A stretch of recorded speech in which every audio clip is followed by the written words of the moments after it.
നമുക്ക് വചനത്തിലേക്ക് തിരുന്നതിന് മുമ്പായിട്ട് ഒരു വാക്കുകൂടെ കർത്താവിനെ നോക്കി പ്രാർത്ഥിക്കാം. സ്നേഹം നിറഞ്ഞ പിതാവേ, യേശുവേ, അവിടുന്ന് ഞങ്ങളുടെ മധ്യത്തിലുണ്ടല്ലോ. സ്വർഗത്തിൻ്റെ വിത്ത് വിതയ്ക്കുന്ന നല്ല വിതക്കാരനായിട്ട് ഞങ്ങളങ്ങേ സ്തോത്രം ചെയ്യുന്നു. അതെ കർത്താവേ, ആ വിത്തുകൾ ഞങ്ങൾ പാടിയതുപോലെ കർത്താവേ, അത് നല്ല നിലത്ത് തന്നെ വീഴണം. ഞങ്ങളുടെ ഹൃദയങ്ങൾ അത് 30-60 മീനിയും പോരാ കർത്താവേ. അതിൽ ഞങ്ങൾക്ക് വേണ്ട 30-60 മീനി ഞങ്ങൾക്ക് വേണ്ട, ഞങ്ങൾക്ക് 100 മീന് തന്നെ വേണം കർത്താവേ. അവിടുന്ന് കർത്താവേ, ഒരു കർഷകൻ വിതയ്ക്കുമ്പോൾ 100 മീന് ഫലം കായ്ക്കണമെന്ന് വിചാരിച്ചാണ് കർഷകൻ വിതയ്ക്കുന്നത്. എന്നാൽ പലപ്പോഴും കർത്താവേ 60-30 ഒക്കെ ആയി പോകും. എന്നാൽ അത് അവന് പ്രസാദകരമല്ല. അതുപോലെ കർത്താവേ, അവിടുന്ന് 100 മീന് ഫലം കായ്ക്കണം. എൻ്റെ മക്കൾ 100 മീനി ആ വചനത്തോട് വിധേയപ്പെട്ട് ആ വചനം ഞങ്ങളുടെ ജീവനായി തീരണം, സമർത്ഥമായ ജീവനായി തീരണമെന്ന് അവിടുന്ന് ആഗ്രഹിക്കുമ്പോൾ ഞങ്ങൾക്കതിൽ കുറേ ഒരു ആഗ്രഹം വേണ്ട കർത്താവേ. ഞങ്ങളെ തന്നെയും താഴ്ത്തി ഏൽപ്പിക്കുന്നു. അവിടുന്ന് തന്നെ ഞങ്ങളുടെ ഹൃദയങ്ങളിലേക്ക് അവിടുത്തെ സ്വർഗത്തിൻ്റെ വിത്തുകളെ വിതയ്ക്കണമെന്ന് ഞങ്ങൾ പ്രാർത്ഥിക്കുന്നു. പരിശുദ്ധാത്മാവിൻ്റെ മാരിയെ, ആ ആത്മമാരിയെ പെയ്യിപ്പിക്കണമെന്ന് പ്രാർത്ഥിക്കുന്നു. അത് കർത്താവേ, അത് മുളച്ച് അത് കണ്ണുനീരിനാൽ കുതിർത്ത് കർത്താവേ, അത് വലിയ കൊയ്ത്തായിട്ട് ഞങ്ങളുടെ ജീവിതത്തിൽ വരും ദിവസങ്ങളിൽ, വരും സമയങ്ങളിൽ, വരും ദിവസങ്ങളിൽ, കാലങ്ങളിലൊക്കെ കർത്താവിൻ്റെ വരും നാൾ വരെയും അത് വലിയ ഒരു കർത്താവെ കൊയ്ത്തായിട്ടായി തീരണം കർത്താവെ.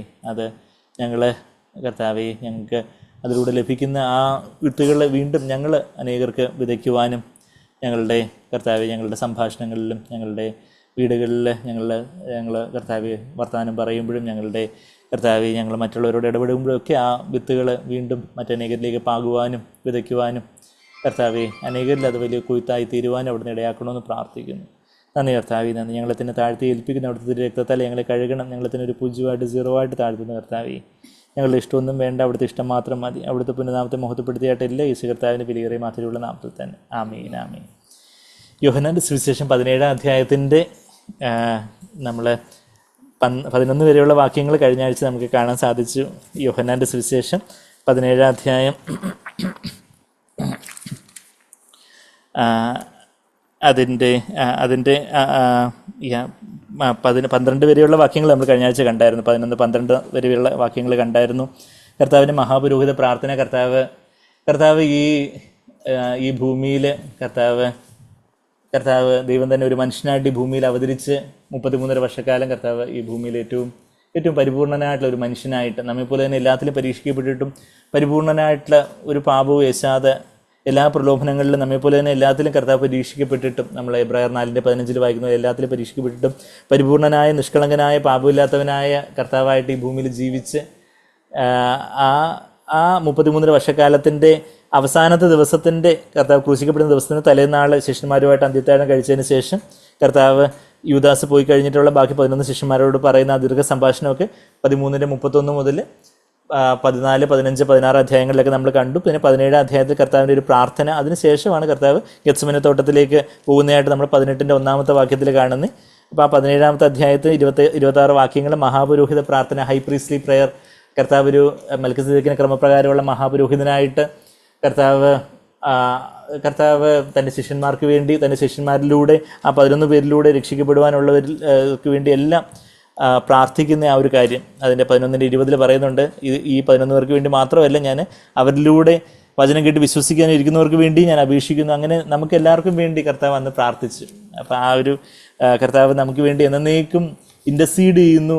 കർത്താവ് ഭൂമിയിലായിരുന്നപ്പം കർത്താവ് നമുക്ക് വേണ്ടി പക്ഷപാതം ചെയ്ത് നമുക്കിപ്പോൾ ഇവിടെ യോഹന്നാൻ 17 നമ്മൾ കാണുന്നത്. എബ്രായർ 7:25 വാക്യം നമുക്ക് പലർക്കും സുപരിചിതമാണ്. എങ്കിൽ നമ്മളതൊന്ന് എടുക്കുകയാണെങ്കിൽ അവിടെ കർത്താവ് സ്വർഗത്തിലിരുന്നും കർത്താവിൻ്റെ പണി എന്താ? നമുക്ക് വേണ്ടി പക്ഷപാതം ചെയ്ത്. എബ്രായർ ലേഖനം 7-ാം അധ്യായത്തിൻ്റെ 25-ാമത്തെ വാക്യം നമ്മൾ വാക്യങ്ങൾ പറയുമ്പോൾ നമുക്ക് പെട്ടെന്ന് അതൊക്കെ എടുക്കാം. അങ്ങനെ വചനം നമുക്ക് ബൈബിളിൻ്റെ താളുകൾ നമുക്ക് കുറച്ചുകൂടെ പരിചിതമാകാം. പെട്ടെന്ന് എടുക്കാനും വാക്യങ്ങൾ പെട്ടെന്ന് നോക്കാനും എഴുതിയെടുക്കാനും നമുക്കറിയാവുന്ന വാക്യങ്ങൾ തന്നെ ആയിരിക്കും. എങ്കിലും നമ്മുടെ നോട്ട്ബുക്കിൽ ഒന്ന് എഴുതുന്നതിലെ ഏറ്റവും നല്ല എക്സസൈസാണ് ഗ്രാഫോ എന്ന്. എബ്രായർ 7:25 ഗ്രാഫോ എന്ന് ഇവിടെ നമ്മൾ കേട്ടോ. റൈറ്റ് യോഹന്നാൻ അപ്പോസ്തലനോട് വെളിപാട് പുസ്തകത്തിൽ എഴുതുക എന്ന് പറയുന്നത് പോലെ ഇപ്പം നമ്മളെല്ലാവരും മറവിയുള്ളവരാണ്. അപ്പം അതുകൊണ്ട് എബ്രായർ 7:25 എന്താ നമ്മൾ വായിക്കുന്നത്? അതുകൊണ്ട് താൻ മുഖാന്തരമായി ദൈവത്തോട് അടുക്കുന്നവർക്ക് വേണ്ടി പക്ഷപാതം ചെയ്യുവാൻ, ഇൻ്റർസീഡ് ചെയ്യുവാൻ, അതായത് മധ്യസ്ഥം അണയ്ക്കുവാൻ സദാ ജീവിക്കുന്നവനാകിയാൽ. കർത്താവ് സദാ ജീവിക്കുന്ന എന്തിനു വേണ്ടിയാന്ന് ചോദിച്ചാൽ എനിക്ക് വേണ്ടി പക്ഷപാതം ചെയ്യാൻ വേണ്ടിയാണ്. അവരെ പൂർണ്ണമായി രക്ഷിക്കുവാൻ അവൻ പ്രാപ്തനാകുന്നു. നമ്മളെ പൂർണ്ണമായിട്ട് രക്ഷിക്കുക എന്ന് പറഞ്ഞാൽ നമ്മുടെ പാപത്തിൻ്റെ ശിക്ഷയിൽ നിന്ന് കർത്താവ് പൂർണ്ണമായിട്ട് രക്ഷിച്ചു. നമ്മൾ രക്ഷിക്കപ്പെട്ടപ്പോൾ തന്നെ എന്നാൽ കർത്താവിൻ്റെ രണ്ടാമത്തെ വരവെങ്കിൽ പാപത്തിൻ്റെ സാന്നിധ്യത്തിൽ നിന്ന് നമ്മൾ പൂർണ്ണമായിട്ട് രക്ഷിക്കപ്പെടും, നമുക്കൊരു പുനരുദ്ധാന ശരീരം കിട്ടുമ്പോൾ. എന്നാൽ ഇന്ന് കർത്താവ് നമ്മളെ പാപത്തിൻ്റെ ശക്തിയിൽ നിന്ന് അത് പ്രോഗ്രസീവായിട്ട് വർദ്ധമാനമായിട്ട് രക്ഷിച്ചുകൊണ്ടേ ഇരിക്കുക. എന്നാൽ പൂർണ്ണമായിട്ടും ആ പാപത്തിൻ്റെ ശക്തിയിൽ നിന്ന് രക്ഷിക്കണമെന്ന് നുർമേനി നമ്മൾ ഫലം കായ്ക്കണം. നമുക്ക് ദൈവം തന്നിട്ടുള്ള വെളിച്ചത്തിനൊത്തവണ്ണം നുർമേനി ഫലം കായ്ക്കണമെന്ന് ആഗ്രഹിക്കുന്നത്. അപ്പോൾ ആ ഒരു ഹൈപ്രീസ്ലി പ്രെയർ, ആ ഒരു കർത്താവ് മറ്റുള്ളവർക്ക് വേണ്ടി പക്ഷപാതം ചെയ്യുന്ന ഒരു പ്രാർത്ഥന നമുക്കും അതുപോലെ നമ്മുടെ കൂട്ടു സഹോദരങ്ങൾക്കായിട്ട് വേണ്ടി പ്രാർത്ഥിക്കുന്ന ഒരു ഹൃദയം നമുക്കുണ്ടോ? അത് നമ്മൾ കർത്താവ് തിരിച്ച് നമ്മൾ യോഹന്നാൻ 17 വരുമ്പം ഞാൻ അവരെ സൂക്ഷിച്ചു, ഈ കൊച്ചു കുഞ്ഞുങ്ങളെ സൂക്ഷിച്ചു. പിള്ളേരെ കൊച്ചു പിള്ളേരെ നമ്മൾ എവിടോട്ടെങ്കിലും ഒന്ന് പറഞ്ഞു വിടുവാണെങ്കിൽ സൂക്ഷിച്ച് വയ്ക്കുവാണേ എന്ന് പറയും. എന്ന് വെച്ചാൽ വേറെ അങ്ങോട്ടും ഇങ്ങോട്ടും ഒന്ന് തിരിഞ്ഞ് അവിടെ എവിടെയൊക്കെ പോയി വേറെ എന്തെങ്കിലും ചതിക്കുഴിയിലോ വേറെ വീഴുവോ അല്ലെങ്കിൽ അതുപോലെയുള്ള ഒരു തിന്മ നിറഞ്ഞ ലോകത്തെ ഉള്ളത്. അപ്പം ഞാൻ ഈ 11 കുഞ്ഞുങ്ങളെ 12 പേരെ പിതാവ് ഏൽപ്പിച്ചു. എന്നാൽ ഒരാൾ യൂദാസ് ഇസ്കരിയോത്ത അവൻ നാശയോഗ്യനായിട്ട് അവൻ സ്ക്രിപ്ചേഴ്സ് അവൻ അതിൻ്റെ ആ 17 അധ്യായത്തിൻ്റെ 12 വാക്യത്തിൽ നമ്മൾ വായിക്കുന്ന പോലെ തിരുവെഴുത്തിന് നിവർത്തി വരേണ്ടതിന് തിരുവെഴുത്തിൽ ഓൾറെഡി അവനെക്കുറിച്ചെല്ലാം പ്രൊഫസി ചെയ്തിട്ടുണ്ട്. അത് രമ്യാവിൻ്റെ പുസ്തകത്തിലാവട്ടെ സങ്കീർത്തന പുസ്തകങ്ങളിലാവട്ടെ എല്ലാം പറഞ്ഞിട്ടുള്ളതുപോലെ സങ്കീർത്തന പുസ്തകങ്ങളിലൊക്കെ എൻ്റെ കൂടെ അപ്പം തിന്നവൻ എനിക്ക് എതിരെ കുതുകാൽ ഉയർത്തും എന്നുള്ള ആ ഒരു കൊട്ടേഷനൊക്കെ തന്നെ കർത്താവ് തന്നെ അവിടെ യോഹന്നാൻ 13:18 നമ്മൾ വായിക്കുന്നുണ്ട്. എൻ്റെ അപ്പം തിന്നുന്നവൻ എൻ്റെ നേരെ കുതികാൽ ഉയർത്തിയിരിക്കുന്നു എന്ന് തിരുവെഴുത്ത് നിവർത്തിയാകേണ്ടതാകുന്നു. കർത്താവിൻ്റെ വാക്കുകളിൽ പലപ്പോഴും ഈ ഒരു തിരുവെഴുത്ത് നിവർത്തിയാകേണ്ടതെന്ന് കർത്താവിനെ പറഞ്ഞതായിട്ട് നമ്മളിവിടെ കാണുന്നത്. ആ 13 അധ്യായം യോഹന്നാൻ 13:18 നമ്മളത് കണ്ടു. സങ്കീർത്തനം 41:9 എന്നുള്ളൊരു കൊട്ടേഷനാണ് യൂദാസ് ഇസ്കരിയോത്തെക്കുറിച്ച് പറയുന്ന ആ ഒരു കാര്യം. അവിടെ കർത്താവ് ആ വചനം ഹൃദയം നിറഞ്ഞു കവിയുന്നത് വായ സംസാരിക്കുന്നു. യേശു കർത്താവ് എൻ്റെ ഹൃദയത്തിൽ എപ്പോഴും വചനം നിറഞ്ഞു കവിഞ്ഞിരുന്നതുകൊണ്ട് കർത്താവ് പറയുന്നതെല്ലാം ദൈവത്തിൻ്റെ വചനമായിരുന്നു എന്ന് പഴയ നിയമത്തിൽ നിന്ന് കർത്താവ് കോട്ട് ചെയ്ത് പറയുന്ന ഒരു കാര്യം നമ്മളവിടെ കാണുന്നുണ്ട്. എപ്പോഴും കോട്ട് ചെയ്ത് പറയുന്നതായിട്ട് നമ്മൾ കാണുന്നില്ല. എന്നാൽ ചില സന്ദർഭങ്ങളിൽ ഇതുപോലെ തിരുവെഴുത്ത് നിവർത്തിയാകേണ്ടതിന് അപ്പോൾ കർത്താവ് തിരുവെഴുത്തിൻ്റെ എല്ലാം പൂർണ്ണജ്ഞാനത്തോടെ ഈ ഭൂമിയിലൊരു പൂർണ്ണ മനുഷ്യനായിട്ട് അങ്ങ് വന്നൊരു മെച്യൂർ മാനായിട്ട് വന്ന് കർത്താവ് അങ്ങ് അവതരിച്ചാണോ? അല്ലേ, കർത്താവ് ഒരു കുഞ്ഞായിട്ടാണ് ജനിച്ച് കർത്താവിന് ജ്ഞാനത്തിലൊക്കെ മുതിർന്നു വരേണ്ടതായിട്ട് വന്നു എന്ന് നമ്മളെവിടെ വായിക്കുന്നത്? ലൂക്കോസ് 2 അധ്യായത്തിൻ്റെ 40 വാക്യത്തിൽ കർത്താവ് നമ്മൾ ആ ഒരു വാക്യം വായിക്കുവാണെങ്കിൽ ലൂക്കോസ് 2:40 പൈതൽ വളർന്ന് ജ്ഞാനം നിറഞ്ഞ് ആത്മാവിൽ ബലപ്പെട്ടു പോന്നു, ദൈവകൃപയോ അവന്മേൽ ഉണ്ടായിരുന്നു. Continue to grow and become strong, increasing in wisdom എന്ന് ഇംഗ്ലീഷിൽ പറയുന്നത്. ജ്ഞാനത്തിൽ മുതിർന്നു വന്നു എന്ന് പറഞ്ഞാൽ കർത്താവ് സർവജ്ഞനായിട്ട് ഈ ഭൂമിയിൽ അങ്ങ് അവതരിച്ചായിരുന്നെങ്കിൽ കർത്താവ് ജ്ഞാനത്തിൽ മുതിർന്നു വന്നു എന്ന് പറയേണ്ട കാര്യമില്ല. എന്നാൽ കർത്താവ് ഒരു ശിശുവായിട്ട് ഈവൻ അതിൻ്റെ താഴോട്ട് 52 വാക്യത്തിൽ യേശുവോ ജ്ഞാനത്തിലും വളർച്ചയിലും ദൈവത്തിൻ്റെയും മനുഷ്യരുടെയും കൃപയിലും മുതിർന്നു വന്നു. അപ്പോൾ ജ്ഞാനത്തിൽ കർത്താവിന് മുതിർന്നു വരണമെങ്കിൽ കർത്താവ് ഒരു ശിശുവായിട്ട് ജനിച്ചപ്പം കർത്താവിന് ജ്ഞാനമൊന്നുമില്ല. പരിശുദ്ധാത്മാവിനാൽ മറിയത്തിൽ ഉരുവായി ഒരു കുഞ്ഞായിട്ട് ജനിച്ചു എന്ന പിതാവിനോടുള്ള ആ ഒരു സംസർഗം, ആ കണക്ഷൻ, ആ ഒരു ഇലക്ട്രിസിറ്റി കണക്ഷൻ കിട്ടിയെന്ന് പറയുന്നത് പോലെ പിതാവിനുള്ള കണക്ഷൻ ഗർഭത്തിൽ ഉരുവാകുന്നത് മുതലേ യേശുവിനുണ്ടായിരുന്നു. പരിശുദ്ധാത്മ ഉരുവായതുകൊണ്ട് അങ്ങനെ തൻ്റെ ജീവിതത്തിലെ ഏറ്റവും ഏർലിയസ്റ്റ് ആയിട്ടുള്ള സമയം മുതലേ പിതാവിൻ്റെ ഇഷ്ടത്തിനായിട്ട് ഒരു കൊച്ചു കുഞ്ഞായിരുന്നപ്പം മുതലേ അറിയാറാവുന്ന ആ പ്രായം മുതലേ സ്വന്തം ഇഷ്ടത്തെ തനിക്കായിട്ട് ഒരു ബാക്കിയുള്ള കുഞ്ഞുങ്ങളുടെ കൂട്ട് വാശി പിടിക്കുകയും കള്ളക്കരച്ചിൽ കരയുകയും അങ്ങനെയൊക്കെയുള്ളൊരു കാര്യമില്ലായിരുന്നു. എപ്പോഴും പിതാവിൻ്റെ ഇഷ്ടത്തിനായിട്ട് ഈൽഡ് ചെയ്ത് മേരിക്ക് കുഞ്ഞിനെ വളർത്താൻ ഒത്തിരി ഈസി ആയിരുന്നിരിക്കും. ബാക്കിയുള്ള കുഞ്ഞുങ്ങളെയൊക്കെ ഒത്തിരി കരയുന്നതും ബാക്കി ഓരോന്നൊക്കെ ഒന്ന് ആശ്വസിപ്പിക്കാനൊക്കെ പാടുപെടുമായിരിക്കും. എന്നാൽ മറിയത്തിന് യേശുവിനെ വളർത്താൻ വളരെ ഈസി ആയിരുന്നിരിക്കും. അതുപോലെ ഈൽഡഡായിട്ട് നമുക്ക് നമ്മളുടെ ബുദ്ധിയിൽ ഗ്രഹിക്കാൻ പറ്റുന്നില്ല അതീതമായിട്ടുള്ള കാര്യങ്ങൾ നമ്മൾ സ്വർഗ്ഗത്തിൽ ചെല്ലുമ്പോൾ മറിയത്തോട് ചോദിക്കുക എങ്ങനെ യേശു കുഞ്ഞിനെ എങ്ങനെ വളർത്തി എന്നുള്ള കാര്യമൊക്കെ.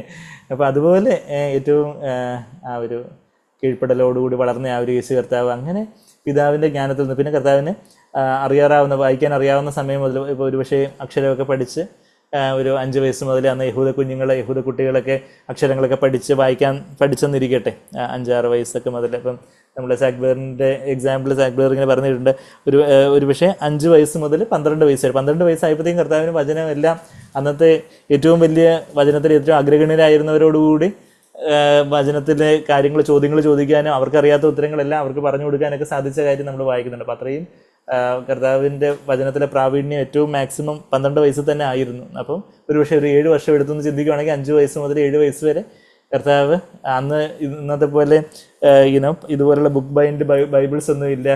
പിന്നെന്താ, അന്ന് ഇതുപോലെ നമുക്ക് മൊബൈൽ ഈസ്റ്റോർഡ് എടുത്ത് പല വേർഷൻസ് ഒന്നും നോക്കാനോ അങ്ങനെയുള്ള കാര്യങ്ങളൊന്നും ഇല്ല. എന്നാൽ അവിടെ വലിയ ധനികരായിട്ടുള്ള യഹൂദന്മാരുടെ വീട്ടിൽ ചിലപ്പം താളിയോലകൾ, മാനുസ്ക്രിപ്റ്റ്സ്, കൈയെഴുത്ത് പ്രതികളൊക്കെ കാണും. എന്നാൽ തച്ചനായിരുന്ന യോസേഫിനും മറിയത്തിനും അവർ അത്രയും ദൈവഭക്തരായിരുന്നു. അവർക്ക് എന്തെങ്കിലും നിവൃത്തി ഉണ്ടായിരുന്നെങ്കിൽ അവരത് വീട്ടിൽ കരുതുമായിരുന്നിരിക്കണം എന്ന കർത്താവ് ഒരുപക്ഷെ നമുക്ക് എല്ലാവർക്കും ഒരു മാതൃകയാവേണ്ടതിനായിട്ട് ഒരുപക്ഷെ അവർക്ക് അത്രയും അഫോർഡ് ചെയ്യാൻ പറ്റിയിരുന്നുണ്ടാവില്ല എന്ന് നമ്മൾ ചിന്തിച്ച സാക്ബേറിൽ നിന്നൊക്കെ നമ്മൾ കേട്ടിട്ടുള്ളതുപോലെ കർത്താവ് കൂടെ സിനഗോഗിൽ ചെന്ന് റബ്ബിയോട് പറയും, എനിക്ക് ആ തിരുവെഴുത്ത് കുറച്ചുകൂടെ ഒന്ന് വായിച്ചതാ, അവിടുന്ന് കുറച്ചുകൂടെ ഒന്ന് വായിച്ചതാ, എനിക്ക് ഇത്രയും മതി, എനിക്ക് ഇത്രയും ഒന്ന് മെഡിറ്റേറ്റ് ചെയ്യാൻ പറ്റത്തുള്ളൂ, ഇന്ന് ധ്യാനിക്കാൻ പറ്റത്തുള്ളൂ എന്ന് പറഞ്ഞ് അങ്ങനെ തിരുവെഴുത്തിൽ കർത്താവ് മുതിർന്നു വന്ന് കർത്താവ് തിരുവെഴുത്ത് കോട്ട് ചെയ്യുക. അപ്പം ഞാൻ ഈ പറഞ്ഞു വരുന്നത് വെച്ചാൽ തിരുവെഴുത്ത് നിവൃത്തിയാകേണ്ടതിനെന്ന് പറഞ്ഞ് കർത്താവ് 12-ാമത്തെ വാക്യത്തിൽ യോഹന്നാൻ 17:12 പറയുമ്പം കർത്താവിൻ്റെ വാക്കുകളിൽ എപ്പോഴും തിരുവെഴുത്ത് വന്നുകൊണ്ടിരുന്നു. ഹൃദയം നിറഞ്ഞ കവിന്ന് വായി സംസാരിക്കുന്നു മത്തായി 12:36 കർത്താവ് പറയും, 35-36 കർത്താവ് പറയുമ്പോൾ കർത്താവിൻ്റെ ഹൃദയത്തിൽ എപ്പോഴും തിരുവെഴുത്തുണ്ടായിരുന്നു എന്നുള്ളൊരു കാര്യം. തിരുവെഴുത്ത് ശൈശവം മുതൽ സ്നേഹിച്ചാരാഞ്ഞ യേശുവേ ഗുരുവേ, നിന്നെപ്പോലെ വചനം ഗ്രഹിപ്പാൻ എനിക്കും ശക്തി നൽകണേ എന്നൊക്കെ നമ്മൾ ആ നാഗൽ സാഹിബിൻ്റെ പാട്ടിൽ യേശുവേ നിൻ്റെ രൂപമേ എൻ്റെ കണ്ണുകൾക്ക് എത്ര സൗന്ദര്യം എന്നുള്ള ആ പാട്ടിൽ നമ്മൾ പാടുന്നുണ്ട്. അപ്പം ആ ഒരു തിരുവെഴുത്തിൻ്റെ നമ്മൾ ആ 13-ാമത്തെ വാക്യത്തിലേക്ക് വരുന്നതിന് മുമ്പായിട്ട് പ്രാരംഭമായിട്ട് ആ ഒരു തിരുവെഴുത്തുകൾ നമ്മൾ യൗവനക്കാരായിട്ടുള്ള നമ്മളെ കുഞ്ഞുങ്ങളുണ്ട്, നമ്മൾ ഓരോരുത്തരും നമ്മൾ ദൈവവചനത്തിൽ എത്രമാത്രം നമ്മൾ ധ്യാനിക്കാനും അതെടുക്കാനും ആ വചനങ്ങളെക്കുറിച്ച് ഹൃദയസ്ഥമാകുന്നതിൻ്റെയൊക്കെ ആവശ്യകത നമ്മൾ കാണുന്നുണ്ട്.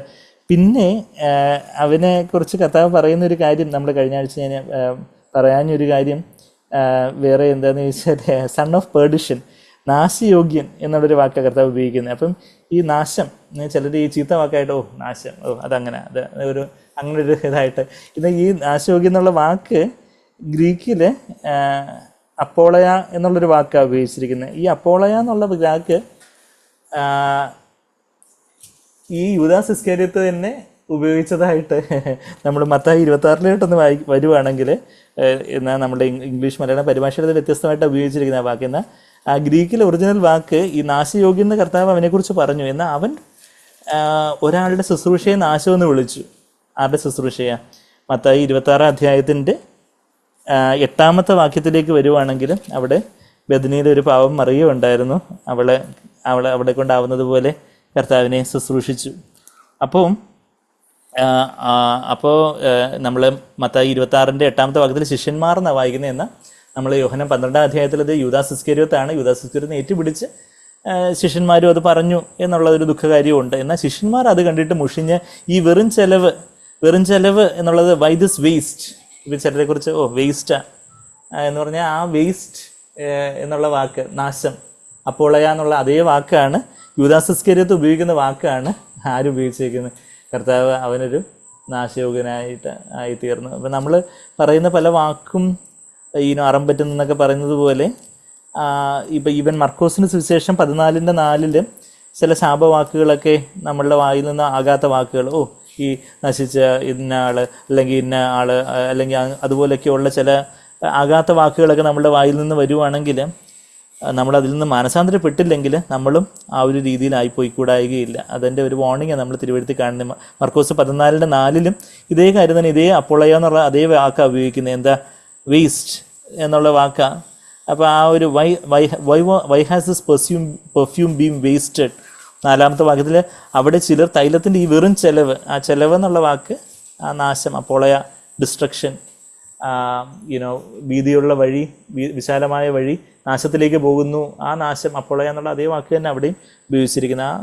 ഈ വെറും ചെലവെന്ന് പറയുമ്പോൾ ഈ പാഴാക്കുന്ന എന്തിനാ, അല്ലെങ്കിൽ വേസ്റ്റ് ചെയ്യുന്നത്, ഈ നാശം, ഈ നശിപ്പിക്കുന്ന എന്തിനാ എന്നുള്ളൊരർത്ഥത്തിൽ അങ്ങനെയുള്ളൊരു വാക്ക് ആ ഒരു പാവം പിടിച്ച് ആ സഹോദരിയെക്കുറിച്ച്. എന്നാൽ കർത്താവ് അവളെക്കുറിച്ച് പറയുന്നത് 14-8 വാക്യത്തിൽ അവൾ തന്നാൽ ആവത് ചെയ്തു എന്ന് അവളെ പ്രശംസിക്കുന്നത്, അവളുടെ സൈഡിൽ നിൽക്കുന്ന കർത്താവ് ന്യൂട്രലായിട്ട് ഞാൻ എവിടെയില്ല അവിടെ ഇല്ലെന്നല്ല പറഞ്ഞത്. കർത്താവ് ക്ലിയറായിട്ട് തൻ്റെ സ്റ്റാൻഡ് വ്യക്തമാക്കി, ഞാൻ ഈ സഹോദരിയുടെ കൂടെ ഉള്ളത് എന്ന് പറഞ്ഞ് ബാക്കി യൂദാസിനെയും ബാക്കിയുള്ള ശിഷ്യന്മാരെ ഏറ്റുപിടിച്ച് പറഞ്ഞ ശിഷ്യന്മാരെയൊക്കെ രഞ്ജിപ്പിച്ചുകൊണ്ട് കർത്താവ് അവളുടെ കൂടെ നിലപാടെടുക്കുന്ന ഒരു കാര്യം നമ്മൾ കാണുന്നുണ്ട്. അപ്പോൾ ആ ഒരു നാശയോഗ്യൻ, സൺ ഓഫ് പെർഡിഷൻ, അപ്പോളയ എന്നുള്ള ആ ഒരു വാക്ക് അവൻ്റെ വായിൽ നിന്ന് വന്ന വാക്ക് തന്നെ അവൻ്റെ ജീവിതത്തിൽ അതങ്ങ് അന്വർത്ഥമായി പോയി എന്നുള്ളൊരു കാര്യം. നമ്മൾ മറ്റുള്ളവരെ ചിലപ്പം അയാളൊരു യൂസ്ലെസ്സാ, അയാളൊരു ഇപ്പം തന്നെ ചിലരിങ്ങനെ പല വാക്കുകൾ ഈ ജോലിക്കാരുടെ ഇടയിൽ തന്നെ പൊട്ടൻ അങ്ങനെയൊക്കെയുള്ള ഓരോ വാക്ക് പറയുമ്പോൾ ഞാൻ പറയും,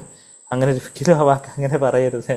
അങ്ങനെ ഒരിക്കലും ഒരു മനുഷ്യനെക്കുറിച്ച് അങ്ങനെ പൊട്ടൻ, മന്ദബുദ്ധി, അല്ലെങ്കിൽ നമുക്ക് സഭ്യമായിട്ട് പറയാൻ പറ്റാത്തതിനുള്ള പല വാക്കുകൾ കോമണായിട്ട് അങ്ങനെയൊക്കെയുള്ള ഒരു പാഴ്, വേസ്റ്റ്, നാശമെന്നോ അങ്ങനെ പന്നലെന്നോ അങ്ങനെയൊക്കെയുള്ള പല വാക്കുകളൊക്കെ നമ്മളത് നമ്മുടെ വായിൽ നിന്ന് വന്നിട്ടുണ്ടെങ്കിൽ, ഒരുപക്ഷെ നമ്മുടെ ദേഷ്യത്തിലോ അങ്ങനെയൊക്കെ വന്നിട്ടുണ്ടെങ്കിൽ, നമ്മളത് ദൈവമുമ്പാകെ മനസാന്തരപ്പെട്ടില്ലെങ്കിൽ നമ്മൾ ആ ഒരു രീതിയിലേക്കായി പോകാനും ദൈവം ഒരു നാളിൽ ഇടയാക്കും എന്നുള്ളൊരു വാർണിംഗ് നമ്മളിവിടെ കാണുന്നത്. നാശമെന്ന് അവൻ പറഞ്ഞു, അവൻ നാശയോഗ്യനായി തീർന്നു. അതാണ് നമ്മൾ യോഹന്നാൻ 17:12 നമ്മൾ വായിക്കുന്നത്. അതിനുശേഷം കർത്താവ് എന്താ പറഞ്ഞു? അപ്പം ഞാനിപ്പോൾ 2 കാര്യങ്ങൾ പറഞ്ഞു. ഒന്ന്, നമ്മൾ തിരുവെഴുത്തിലെ ധ്യാനിക്കുന്ന കാര്യവും കർത്താവ് നമുക്ക് വേണ്ടി ഇൻറ്റർസീഡ് ചെയ്യുന്ന കാര്യം, പക്ഷപാതം ചെയ്യുന്ന കാര്യം, നമ്മൾ സഹോദരങ്ങൾക്കായിട്ട് പക്ഷപാതം ചെയ്യണം എന്നുള്ളൊരു കാര്യം രണ്ടാമത്തെ ഒരു കാര്യമായിട്ട് പറഞ്ഞു. അത് കർത്താവിനെ പറയുന്നുണ്ട്. കർത്താവ് ഞാനിവരെ സൂക്ഷിക്കുകയായിരുന്നു. എൻ്റെ ആ 11-12 വാക്യങ്ങളിൽ കഴിഞ്ഞ ആഴ്ച നമ്മളിത് കണ്ടായിരുന്നു. I was keeping them in your name, keep them. അതാ നമ്മളിവിടെ വായിക്കുന്നത്. അതാ പിതാവേ, 11 വാക്യം, ഇനി ഞാൻ ലോകത്തിലിരിക്കുന്നില്ല, ഇവർ ലോകത്തിലിരിക്കുന്നു, ഞാൻ നിൻ്റെ അടുക്കൽ വരുന്നു, I am coming to you. എത്ര എക്സൈറ്റഡ് ആയിട്ട്, എത്ര പരവേശത്തോടെ കർത്താവ് പറഞ്ഞു, ഞാൻ പിതാവേ അങ്ങയുടെ അടുക്കൽ അങ്ങ് വരാൻ പോവുക. ഞാനിപ്പം നമ്മൾ ഫ്ലൈറ്റ് കയറി അവിടെ തോമസ് പ്ലെയർ അവിടുന്ന് ഗൾഫിൽ നിന്ന് വരുമ്പോൾ അല്ലെങ്കിൽ ജാൻസൺ അങ്ങോട്ട് വരുമ്പോൾ അതെ ഞാൻ ഇനി എത്താൻ പോവുക, വലിയൊരു ആവേശത്തോടെ പറയുന്നത്, അയ്യോ ഞാൻ വരാൻ പോവുക എന്ന് പറയുന്നത് പോലെ വലിയ ആവേശത്തോടെ പിതാവിൻ്റെ അടുക്കിലേക്ക് പറയുക, ഞാൻ ഇത് വരുക കർത്താവേ, I am coming to you father എന്ന് പറയുന്നതാണ് കഥ. നമ്മൾ 11 വാക്യം, ഞാൻ നിൻ്റെ അടുക്കൽ വരുന്നു പരിശുദ്ധ പിതാവേ, അവർ നമ്മെപ്പോലെ ഒന്നാകേണ്ടത് നീ എനിക്ക് തന്നിരിക്കുന്ന നിൻ്റെ നാമത്തിൽ അവരെ കാത്തുകൊള്ളണമേ, അവരെ സൂക്ഷിക്കണമേ, അവരെ കാത്തുകൊള്ളണമേ. ഞാൻ അവരെ കാത്തുകൊണ്ടു, ഇനിയിപ്പം പിതാവേ നീ അവരെ പരിശുദ്ധാത്മാവിനാൽ കാത്തുകൊള്ളണമേ എന്ന് പറയുക. ഞാനങ്ങ് വരാൻ പോവുക, പിതാവെ അവരെ കാത്തുകൊള്ളണം.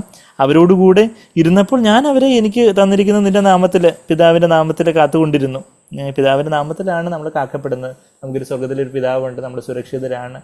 പിതാവിൻ്റെ മാർബിലുള്ളൊരു സ്വസ്ഥതയുള്ളപ്പോൾ നമുക്ക് പിന്നെ മത്സരമോ ആരാ വലിയവന് ആരാ ചെറിയവന്, അല്ലെങ്കിൽ നമ്മളുടെ സ്ഥാനമാനങ്ങളോ, അല്ലെങ്കിൽ മറ്റുള്ളവർ നമ്മളെക്കുറിച്ച് എന്ത് പറയുന്നു, അവർ നമ്മളെക്കുറിച്ച് എന്ത് ചിന്തിക്കുന്നു, അങ്ങനെയുള്ള കാര്യങ്ങളൊന്നും ഇല്ല. എനിക്ക് എൻ്റെ പിതാവിൻ്റെ മാർബിലുള്ളൊരു സ്വസ്ഥത, എനിക്കത് മതി.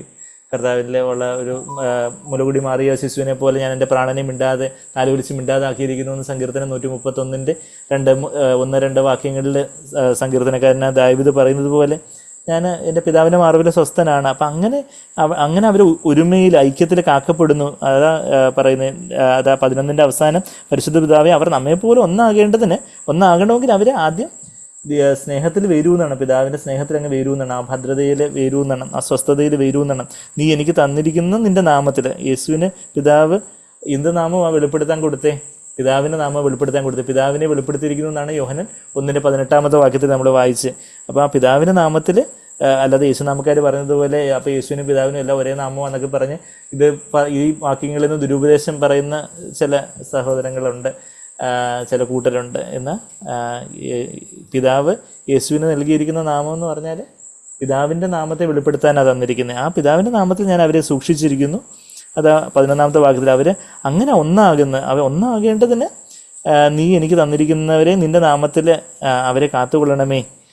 ഞാൻ കാത്തുകൊണ്ടു. അതാ 12 വാക്യം, യോഹന്നാൻ 17:12, അവരോടുകൂടി ഇരുന്നപ്പോൾ ഞാൻ അവരെ നീ എനിക്ക് തന്നിരിക്കുന്ന നിൻ്റെ നാമത്തിൽ, പിതാവിൻ്റെ നാമത്തിൽ ഞാൻ കാത്തുകൊണ്ടിരുന്നു. പിതാവിനെക്കുറിച്ച് യേശു എപ്പോഴും പറഞ്ഞു, നിങ്ങൾക്കൊരു പിതാവുണ്ട്, ആകാശത്തിലെ പറവകളെ നോക്കുവിൻ, വയലിലെ ലിലി പുഷ്പങ്ങളെ നോക്കുവിൻ, അവരെ കരുതുന്നുണ്ടെങ്കിൽ നിങ്ങളുടെ പിതാവ്, അവരുടെ പിതാവല്ല, ഈ ആകാശത്തിലെ പറവകളുടെ പിതാവല്ല അവരെ കരുതുന്നത്, പറവകളുടെ പിതാവ് അല്ല കരുതുന്നത്, നിങ്ങളുടെ പിതാവ് അവരെ കരുതുന്നുണ്ടെങ്കിൽ, അതായത് നമ്മളവിടെ ആ മത്തായി 6:26 മുതൽ 34 വരെ വായിച്ച നിങ്ങളുടെ പിതാവ് അവരെ കരുതുന്നുണ്ടെങ്കിൽ നിങ്ങൾ എത്രയധികം കരുതും എന്ന് പറഞ്ഞാൽ എൻ്റെ ഒരു ഉദാഹരണം പറയുവാണെങ്കിൽ, ഇവിടെ നാരായണപുരൻ്റെ വീട്ടിൽ കുറച്ച് പട്ടിക്കുഞ്ഞുങ്ങളും കോഴിക്കുഞ്ഞുങ്ങളും പൂച്ചക്കുഞ്ഞുങ്ങളും ഉണ്ടെങ്കിൽ അപ്പോൾ ബ്രദർ അവയെ കരുതുന്നുണ്ടെങ്കിൽ സ്വന്തം മക്കളെ എത്രയധികം കരുതും എന്ന് പറയുന്നത് പോലെ,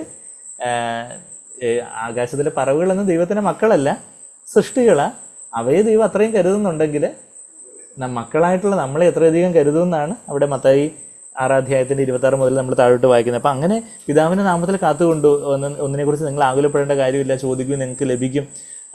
ദോഷികളായ പിതാക്കന്മാർ നല്ല ദാനങ്ങളെ തരുവാൻ അറിയുന്നുണ്ടെങ്കിൽ സ്വർഗ്ഗസ്ഥനായ പിതാവ് എത്രയധികം പരിശുദ്ധാത്മാവിനെ നല്ലതായതിനെ നിങ്ങൾക്ക് തരും എന്നൊക്കെ പറഞ്ഞ് അവരെ എപ്പോഴും പിതാവിൻ്റെ നാമത്തിൽ കാത്തുകൊണ്ടു. അവർ പിതാവ് നിങ്ങളെ സ്നേഹിക്കുന്നു, പിതാവ് നിങ്ങൾക്ക് രാജ്യം തരാൻ പ്രസാദിച്ചിരിക്കുന്നു എന്നൊക്കെ ലൂക്കോസിൻ്റെ സുവിശേഷത്തിലൊക്കെ നമ്മൾ വായിക്കുന്നത് പോലെ, the father is pleased to give you the kingdom എന്നുള്ളതൊക്കെ പറയുന്നത് പോലെ, അങ്ങനെ പിതാവ് യേശു നാം എടുത്ത എപ്പോഴും 2 സെൻറ്റൻസ് പറഞ്ഞാൽ 4 പ്രാവശ്യം പിതാവ് എന്ന് പറയും. യേശുവിൻ്റെ ഹൃദയത്തിൽ മൊത്തം പിതാവായിരുന്നു. അപ്പം പിതാവ് എന്ന് പറഞ്ഞാൽ അവരെ അങ്ങനെ പിതാവിൻ്റെ നാമത്തിൽ പിതാവിനെ വെളിപ്പെടുത്തി, എന്നെ കണ്ടവൻ എൻ്റെ പിതാവിനെയും കണ്ടിരിക്കുന്നു എന്ന് യോഹന്നാൻ 14:9 ഫിലിപ്പോസിനോടൊക്കെ പറയുന്നതൊക്കെ നമ്മൾ വായിച്ചതേ ഉള്ളൂ. അപ്പം അങ്ങനെ പിതാവിൻ്റെ നാമത്തിൽ കാത്തുകൊണ്ടു. അതാ ഞാൻ 12-ാമത്തെ ഭാഗത്തിൽ, ഇതുവരെ ഞാൻ കാത്തുകൊണ്ടു, ഇനി കർത്താവേ പിതാവേ ഞാനങ്ങ് വരുക, നീ കാത്തുകൊള്ളണമേ, പരിശുദ്ധാത്മാവിനെ അയച്ച് കാത്തുകൊള്ളണമേ. അവരോടുകൂടി, അതാ 12-ാമത്തെ വാക്യത്തിൽ, അവരോടുകൂടി ഇരുന്നപ്പോൾ ഞാൻ അവരെ നിനക്ക് തന്നിരിക്കുന്ന നിൻ്റെ നാമത്തിൽ കാത്തുകൊണ്ടിരുന്നു, ഞാൻ അവരെ സൂക്ഷിച്ചു. ആ ഇൻ്റർസീഡിങ് ആറ്റിറ്റ്യൂഡ്, ഞാൻ അവരെ സൂക്ഷിച്ചു. നമ്മളുടെ കുഞ്ഞുങ്ങൾക്ക് വേണ്ടി നമ്മൾ പ്രാർത്ഥിക്കാനും, ദൈവം നമുക്ക് മക്കളെ തന്നിട്ടുണ്ടെങ്കിൽ അക്ഷരമായിട്ടുള്ള നമ്മളുടെ ബയോളജിക്കൽ ചിൽഡ്രനെ തന്നെ നമ്മൾ എത്രയധികം നമ്മൾ ഉത്തരവാദിത്തത്തോടു കൂടി അവരെ നമ്മൾ ആത്മീയമായിട്ട് നമ്മുടെ ശരിയായ ഭൗതികമായിട്ടുള്ള കാര്യങ്ങളിൽ പല ആപദാനർത്ഥങ്ങളിൽ നിന്ന് സൂക്ഷിക്കണം. ഞങ്ങൾ ഇങ്ങോട്ട് എടുക്കുമ്പോഴത്തേക്കും കാർ അങ്ങോട്ട് എടുക്കുമ്പോഴത്തേക്കും ഞാൻ പ്രാർത്ഥനാ ബേബിയെ നോക്കുന്നത്, എൻ്റെ പുറകിലാണ് നിൽപ്പുണ്ടോ. മറ്റുള്ളവർ ചോദിക്കും പ്രാർത്ഥനാ ബേബി എന്ത് ചെയ്യും, പ്രാർത്ഥനാ ബേബി അവിടെ എന്ന് പറഞ്ഞാൽ കാർ അങ്ങോട്ട് എടുക്കത്തുള്ളൂ വെച്ചാൽ എൻ്റെ കീഴിൽ കാണുന്നത് വെച്ചാൽ നമ്മൾ സൂക്ഷിക്കണം എന്ന് പറഞ്ഞതുപോലെ. അപ്പോൾ എന്നാൽ നമ്മൾ ശരിയായ ഭൗതികമായിട്ടുള്ള കാര്യങ്ങൾ തീർച്ചയായിട്ടും എത്രയധികം ശ്രദ്ധിക്കുന്നതെന്ന്, അതുപോലെ തന്നെ ആത്മീയമായിട്ടും കർത്താവെ അവർ വാശിയോ വൈരാഗ്യമോ അവരെന്തെങ്കിലും വാശി പിടിക്കുമ്പം എന്തെങ്കിലും ഒരു ദേഷ്യപ്പെട്ടൊരു വാക്ക് പറയുമ്പം പെട്ടെന്ന് തന്നെ ഞാൻ സോറി പറയിപ്പിക്കും. സോറി പറഞ്ഞില്ലെങ്കിൽ അടി, സോറി പറഞ്ഞാൽ ഇപ്പം എന്താണ് പറഞ്ഞത്, ചേച്ചിമാരോടുകൂടി ചേച്ചിമാരോ അവർ തമ്മിൽ എന്തെങ്കിലും ഒരു വഴക്കോ എന്തെങ്കിലും വാശിയോ എന്തെങ്കിലും ഒരു ദേഷ്യമോ കാണിച്ചാൽ അത് എന്താ ഞങ്ങളത് ഡീൽ ചെയ്യുന്ന എങ്ങനെയാണെന്ന് ചോദിച്ചാൽ അപ്പം തന്നെ സോറി പറയണം. സോറി ഇന്ന ആളെ, അതായത് സോറി അർപ്പിത ചേച്ചി അല്ലെങ്കിൽ സോറി ജ്യോത്സ്ന എന്ന് പറഞ്ഞൊരു ഉമ്മയും കൂടെ കൊടുക്കണം. അപ്പോൾ ചിലപ്പോൾ അവർ സോറി എന്ന് പറഞ്ഞൊരു ഉമ്മ ഇങ്ങനെ കൊടുക്കണം. അങ്ങനെ പറ്റത്തില്ല, സ്നേഹത്തോടെ. അതായത് കുഞ്ഞുങ്ങളെ സൂക്ഷിക്കുന്നതിൻ്റെ കാര്യം പറയുവാണ്. അപ്പോൾ സോറി എന്ന് വളരെ സൗമ്യമായിട്ട് പറഞ്ഞ് അല്ല സ്നേഹത്തോട് ഉമ്മ കൊടുക്കണം.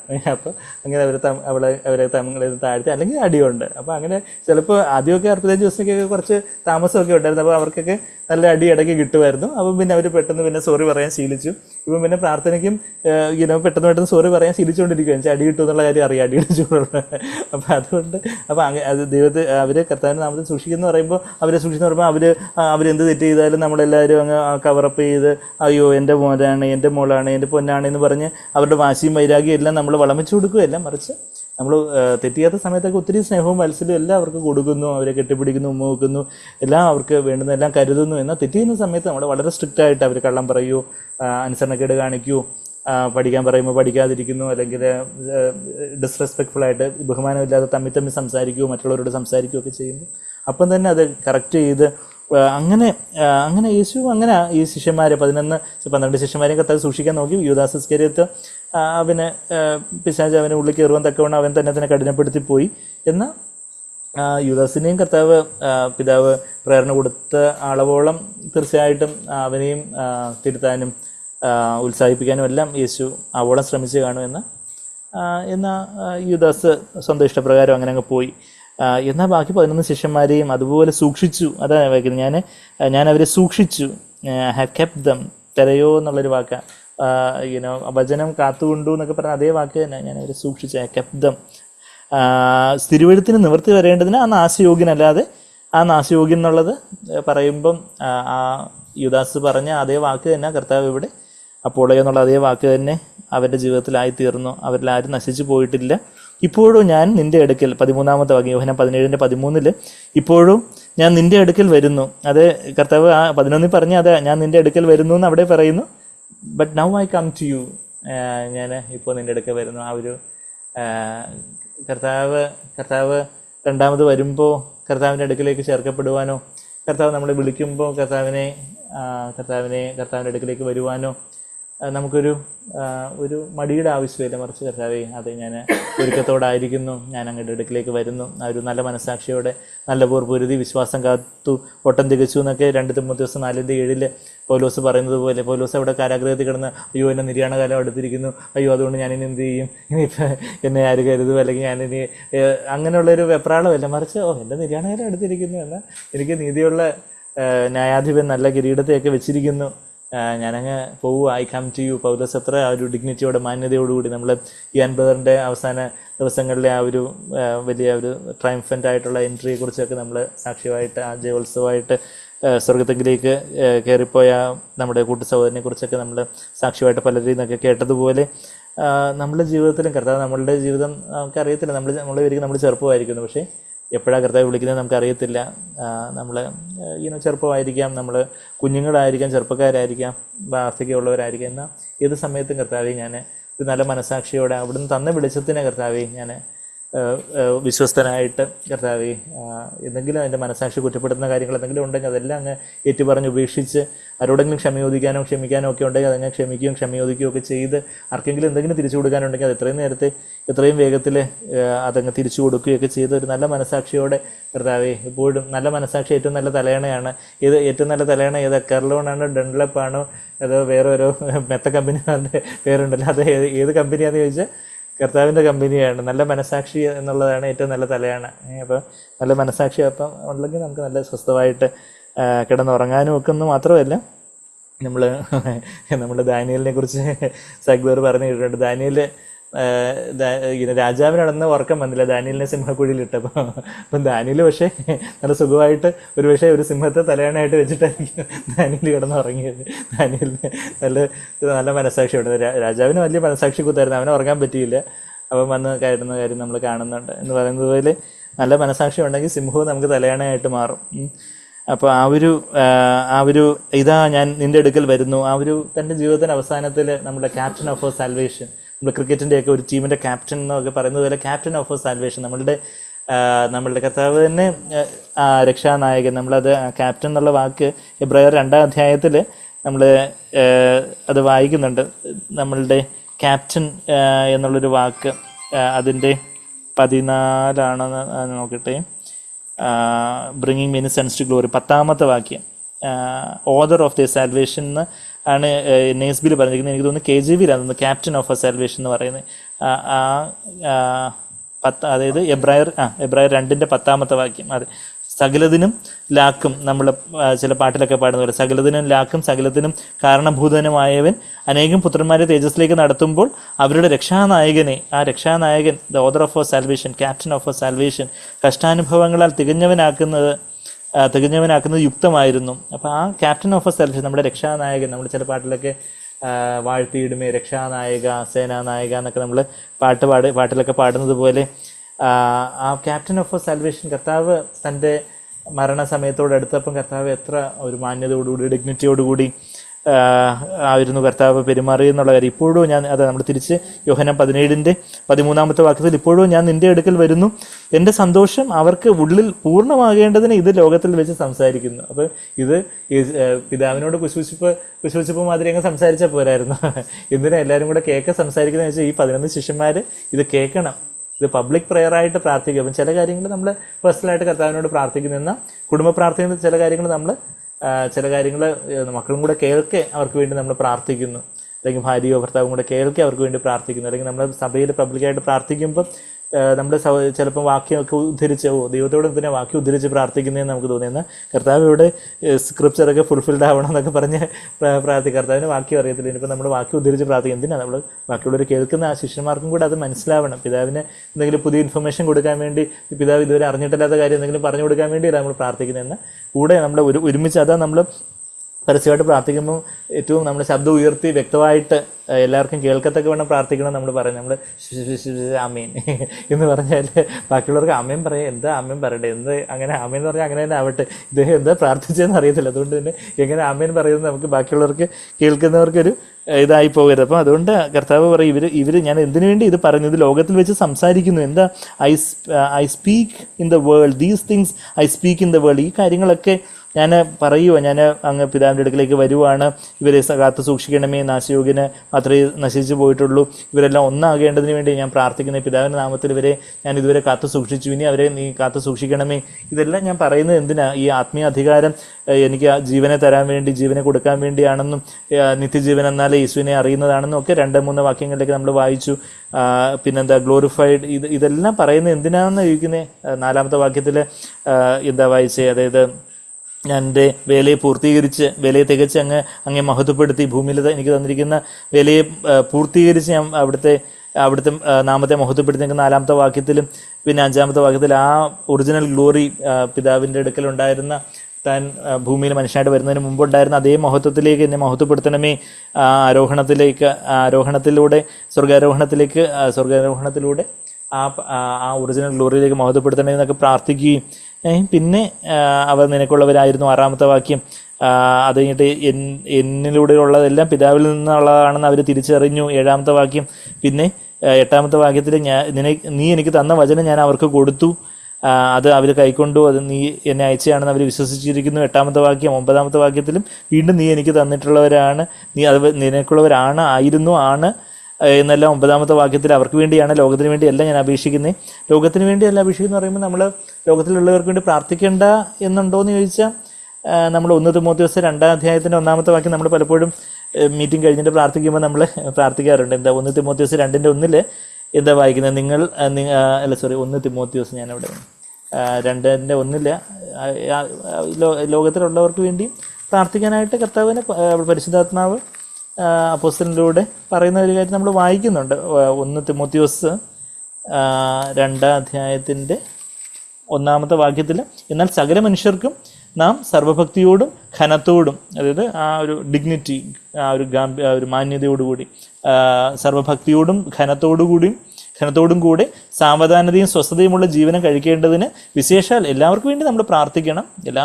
പ്രേ ഫോർ ഓൾ മെൻ എന്നുള്ള കാര്യമാണ് നമ്മൾ വായിക്കുന്നത്. വിശേഷാൽ രാജാക്കന്മാർക്കും സകല അധികാരം, എല്ലാ മനുഷ്യർക്കും വേണ്ടി നമ്മൾ പ്രാർത്ഥിക്കണം. എന്തിനു വേണ്ടി പ്രാർത്ഥിക്കുന്നത്?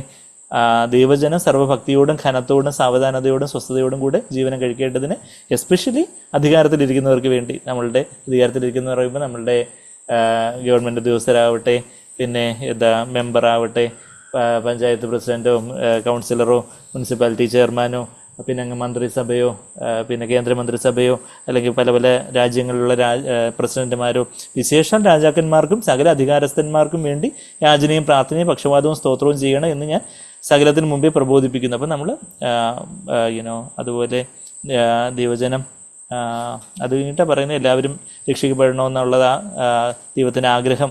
രക്ഷ പ്രാപിച്ച് 4-ാമത്തെ വാക്യം, അവൻ സകല മനുഷ്യരും രക്ഷ പ്രാപിക്കുവാനും സത്യത്തിൻ്റെ പരിജ്ഞാനത്തിലേക്ക് എത്തുവാനൊക്കെ ഇച്ഛിക്കുന്നു എന്നുള്ള കാര്യമൊക്കെ അതിന് താഴോട്ട് നമ്മൾ വായിക്കുന്നുണ്ട്. അത് ഇങ്ങനെ പ്രാർത്ഥിക്കുന്നത് നമ്മുടെ 3-ാമത്തെ വാക്യം, അത് നമ്മുടെ രക്ഷിതാവ് ദൈവത്തിൻ്റെ സന്നിധി നല്ലതും പ്രസാദകരവുമാകുന്നു എന്നുള്ള കാര്യമൊക്കെ വായിക്കുന്നതൊക്കെ നമ്മൾ 4-ാമത്തെ വാക്യത്തിലൊക്കെ നമ്മൾ വായിക്കുന്നുണ്ട്. അപ്പം അങ്ങനെ നമ്മൾ ലോകത്തിലുള്ളവർക്ക് വേണ്ടി നമ്മൾ പ്രാർത്ഥിക്കണം. അവരെ രക്ഷയിലേക്ക് വരണം, അവരെ കർത്താവിനെ അറിയണം. പിന്നെ ദൈവജനം മാന്യതയോടും സമാധാനത്തോടും സ്വസ്ഥതയോടും ഘനത്തോടും മാന്യതയോടും കൂടി ജീവിക്കാൻ തക്കവണ്ണം കർത്താവെ സാഹചര്യങ്ങളെ, ഈ രാഷ്ട്രീയ കാലാവസ്ഥകളെ എല്ലാം അവിടുന്ന് എല്ലാം ഒരുക്കണമേ എന്നുള്ളൊരു പ്രാർത്ഥനയെല്ലാം ഉണ്ട്. എന്നാൽ കർത്താവ് ഇവിടെ മഹാപുരോഹിത പ്രാർത്ഥനയിൽ പറയുക, ഞാനിപ്പം പ്രാർത്ഥിക്കുന്ന ലോകത്തിന് വേണ്ടിയല്ല. യോഹന്നാൻ 17-ാം അധ്യായത്തിൻ്റെ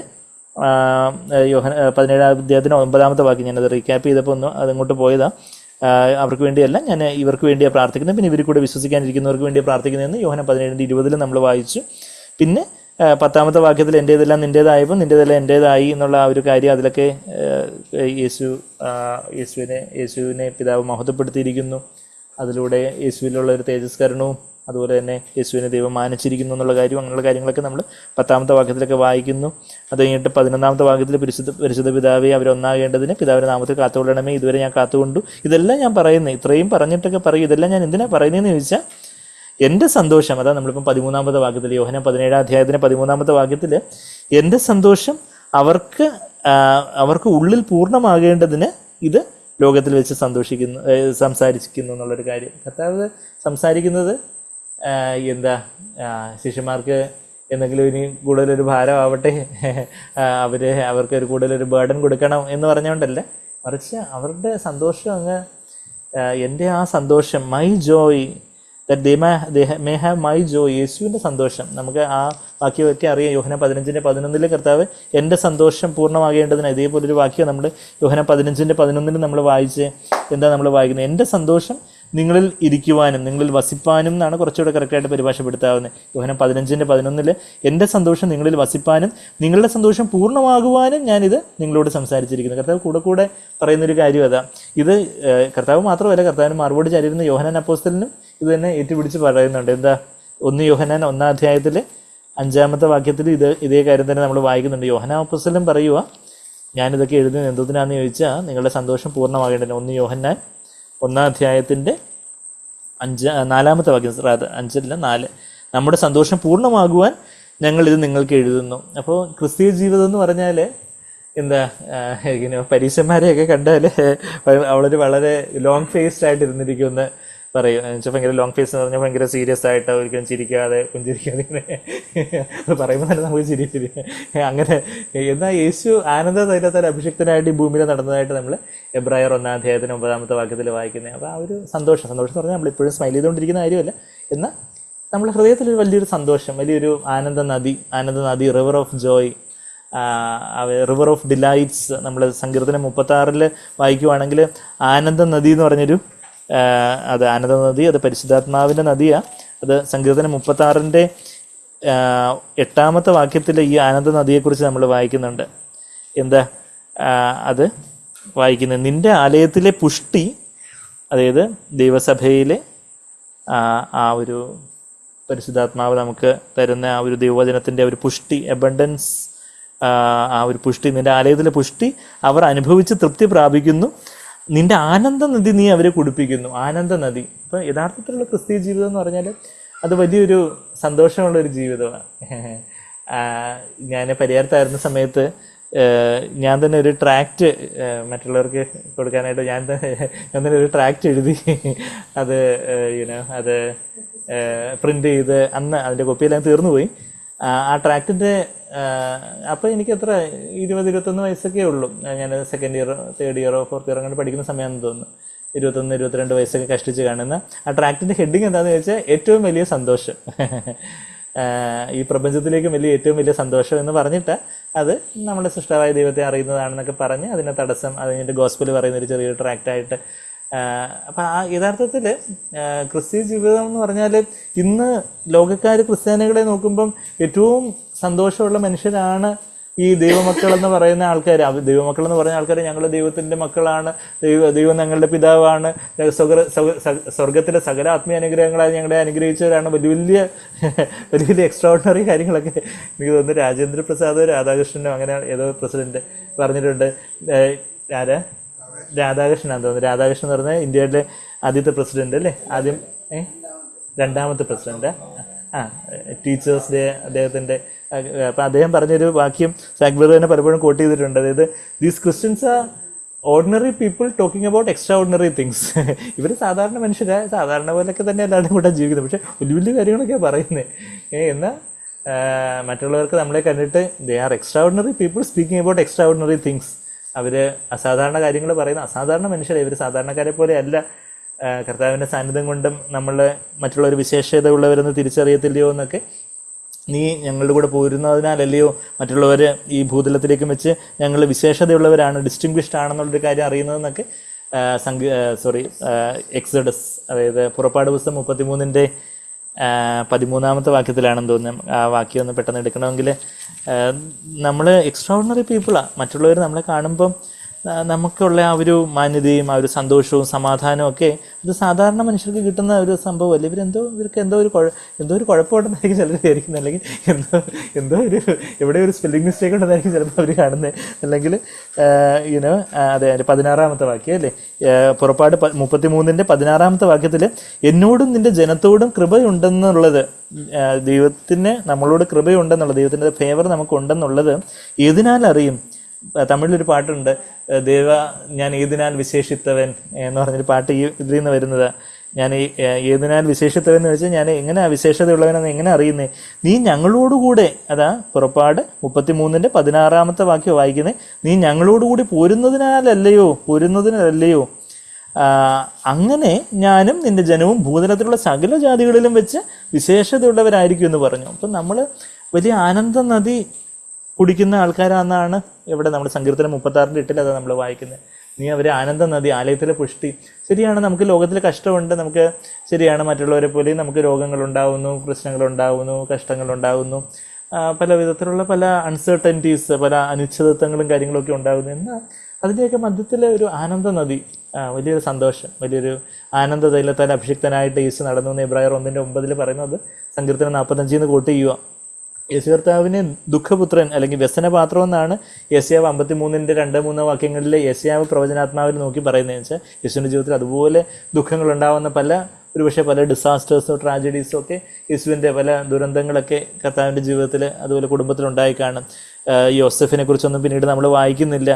അപ്പോൾ യോസെഫ് പിന്നെ എന്തെങ്കിലും കിടപ്പ് രോഗിയായി പോയിരുന്നോ, എന്തെങ്കിലും പിന്നെ എത്രാമത്തെ വയസ്സിലാണ്, യേശുവിൻ്റെ എത്രാമത്തെ വയസ്സിലാണ് യോസെഫ് മരിച്ചെന്നുള്ള കാര്യമൊന്നും നമുക്കറിയത്തില്ല. പിന്നെ വേറെ ഏതെങ്കിലും സഹോദരങ്ങൾ മരണപ്പെട്ടിട്ടുണ്ടോ എന്നൊന്നും ഉള്ള കാര്യങ്ങളൊന്നും വചനത്തിൽ റിവീൽ ചെയ്തിട്ടില്ല. എന്നാൽ നമ്മെപ്പോലെ തന്നെ എല്ലാത്തിലും പരീക്ഷിക്കപ്പെടേണ്ടതിന് ഒരു ഗ്രീഫ്, പ്രിയപ്പെട്ടവർ മരിക്കുമ്പോൾ ഉള്ളൊരു ദുഃഖവും കാര്യങ്ങളും, അല്ലെങ്കിൽ അതുപോലെയൊക്കെയുള്ള രോഗത്തിലായിരിക്കുമ്പോൾ ഒക്കെയുള്ളൊരു ദുഃഖവും കാര്യങ്ങളും ഒക്കെ കർത്താവ് രോഗം ശീലിച്ചവനായിരുന്നു എന്നാണ് നമ്മുടെ യെശയ്യാവ് 53 വായിക്കുന്നത്. ഇംഗ്ലീഷിൽ അത് അവർ ദുഃഖം ശീലിച്ചവെന്ന് അത് തെറ്റായി ട്രാൻസ്ലേറ്റ് ചെയ്തിട്ടുണ്ട്. എന്നാൽ ശരിക്കും രോഗം ശീലിച്ചത്, he was acquainted with diseases. ആ ഡിസീസ് എന്നുള്ള അതേ വാക്ക് തന്നെ അവൻ നമ്മളുടെ രോഗങ്ങളെ ചുമന്നു എന്ന് പറയുന്ന അതേ അഭിപ്രായ വാക്ക് തന്നെയാണ് അവൻ രോഗം ശീലിച്ചവനായി. മലയാളത്തിൽ അത് കറക്റ്റായിട്ട് പരിഭാഷപ്പെടുത്തിയിട്ടുണ്ട്. എന്നാൽ അതുപോലെ ഒക്കെ ഉണ്ടായിരുന്ന ഒത്തിരി പുറമേ നിന്ന് നോക്കുവാണെങ്കിൽ അതുപോലെയൊക്കെയുള്ള ദുഃഖങ്ങളോ പ്രയാസങ്ങളോ ഒക്കെ കർത്താവിൻ്റെ ജീവിതത്തിൽ അതുപോലെയൊക്കെ ആഞ്ഞടിക്കുന്ന തിരമാലകൾ ഉണ്ടായിരുന്നു. എന്നാൽ അതിൻ്റെ എല്ലാം മധ്യത്തിലൊരു ആനന്ദ നദി, പരിശുദ്ധാത്മാവിൻ്റെ ഒരു ആനന്ദ നദി പിതാവിൻ്റെ സന്നിധിയിൽ നിന്ന്, സ്വർഗത്തിൻ്റെ സിംഹാസനത്തിൽ നിന്ന് ആനന്ദ നദി, പിതാവിൻ്റെയും കുഞ്ഞാടിൻ്റെയും സിംഹാസനത്തിൽ നിന്ന് വരുന്ന ആ ഒരു പളങ്ക് നദിയെക്കുറിച്ച് നമ്മൾ ഇവിടെ വെളിപാട് 22:1 വായിക്കുന്നത് പോലെ ആ കർത്താവ് തന്നെ ഏറ്റവും താഴ്ത്തി ഒരു 0 ആയിട്ട് വട്ടപൂജ്യമായിട്ട് പിതാവിന് മുമ്പാകെ ആയിരുന്നുകൊണ്ട് എപ്പോഴും ആ ഒരു ആനന്ദ നദി എപ്പോഴും യേശുവിൻ്റെ ഹൃദയത്തിൽ നിറഞ്ഞുകൊണ്ടേയിരുന്നു. അപ്പം എന്തെല്ലാം പ്രശ്നങ്ങളൊക്കെ അലയടിച്ചപ്പോഴും കർത്താവിലൊരു വലിയൊരു സന്തോഷം. ശരിയാണ്, കർത്താവ് ലാസറസിൻ്റെ കല്ലറയ്ക്കൽ വെച്ച് കർത്താവ് കരയുന്നുണ്ട്. പിന്നെ യെരുശലേമിനെ നോക്കി കർത്താവ് വിലപിക്കുന്നുണ്ട്. യോഹന്നാൻ 11 നമ്മൾ വായിക്കുന്നുണ്ട്. ലൂക്കോസ് 19 കർത്താവ് യെരുശലേമിനെ നോക്കി വിലപിക്കുന്നതായിട്ടൊക്കെ നമ്മൾ വായിക്കുന്നുണ്ട്. ആത്മീയമായിട്ടുള്ള ദുഃഖവും കാര്യങ്ങളൊക്കെ ഉണ്ട്. എങ്കിലും ആത്മാവിനുള്ള ഒരു ആനന്ദ നദി എപ്പോഴും കർത്താവ് ഗെത്സമനെ തോട്ടത്തിൽ അതീവ ദുഃഖത്തോടായിരുന്നപ്പോഴും എന്തുണ്ടായിരുന്നു? ആനന്ദം ഉണ്ടായിരുന്നു എന്ന് പറഞ്ഞാൽ ബാക്കിയുള്ളവർക്ക് അത് വിരോധാഭാസമായിട്ട് തോന്നി. എന്നാൽ യേശു കർത്താവ് എപ്പോഴും പരിശുദ്ധാത്മാവ് നിറഞ്ഞവനായിരുന്നു. പരിശുദ്ധാത്മാവിൻ്റെ ഫലം എന്താ? സ്നേഹം, സന്തോഷം, ദുഃഖം എന്നാണ്. സ്നേഹം ദുഃഖം സമാധാനം എന്നല്ല, സ്നേഹം, സന്തോഷം, സമാധാനം. ആ പരിശുദ്ധാത്മാവിൻ്റെ ഫലത്തിൽ രണ്ടാമതായിട്ട് തന്നെ ഗലാത്യർ 5:22 വാക്യത്തിൽ സ്നേഹം, സന്തോഷം, ദൈവം സ്നേഹമാകുന്നു. എന്നാൽ വലിയൊരു സന്തോഷം, കർത്താവിൻ്റെ സന്നിധിയിൽ ആനന്ദത്തിന് പരിപൂർണ്ണതയുണ്ടെന്നുള്ള വാക്യം നമുക്ക് എപ്പോഴും നമ്മൾ കോട്ട് ചെയ്യുന്ന വാക്യം എവിടെ പറയുന്നത്? സങ്കീർത്തനം 16-ാം സങ്കീർത്തനത്തിൻ്റെ 11-ാമത്തെ വാക്യത്തിൽ, Psalm 16:11 അവസാനത്തെ വാക്യമാണ്. അത് തന്നെ പത്രോസ് കോട്ട് ചെയ്യുന്നത്. പത്രോസ് പെന്തക്കോസ്ത് നാളിൽ അപ്പോസ്തലപ്രവൃത്തി 2-ാം അധ്യായത്തിൻ്റെ 28-ാമത്തെ വാക്യത്തിൽ ആ വാക്യം തന്നെ കോട്ട് ചെയ്യുന്നതൊക്കെ നമ്മൾ കാണുന്നുണ്ട്. അപ്പം ഞാൻ പറഞ്ഞു വരുന്നത് എന്താണെന്ന് ചോദിച്ചാൽ, ആ ഒരു ക്രിസ്തീയ ജീവിതം വലിയൊരു ആനന്ദം നിറഞ്ഞ ജീവിതമായിട്ടാണ്.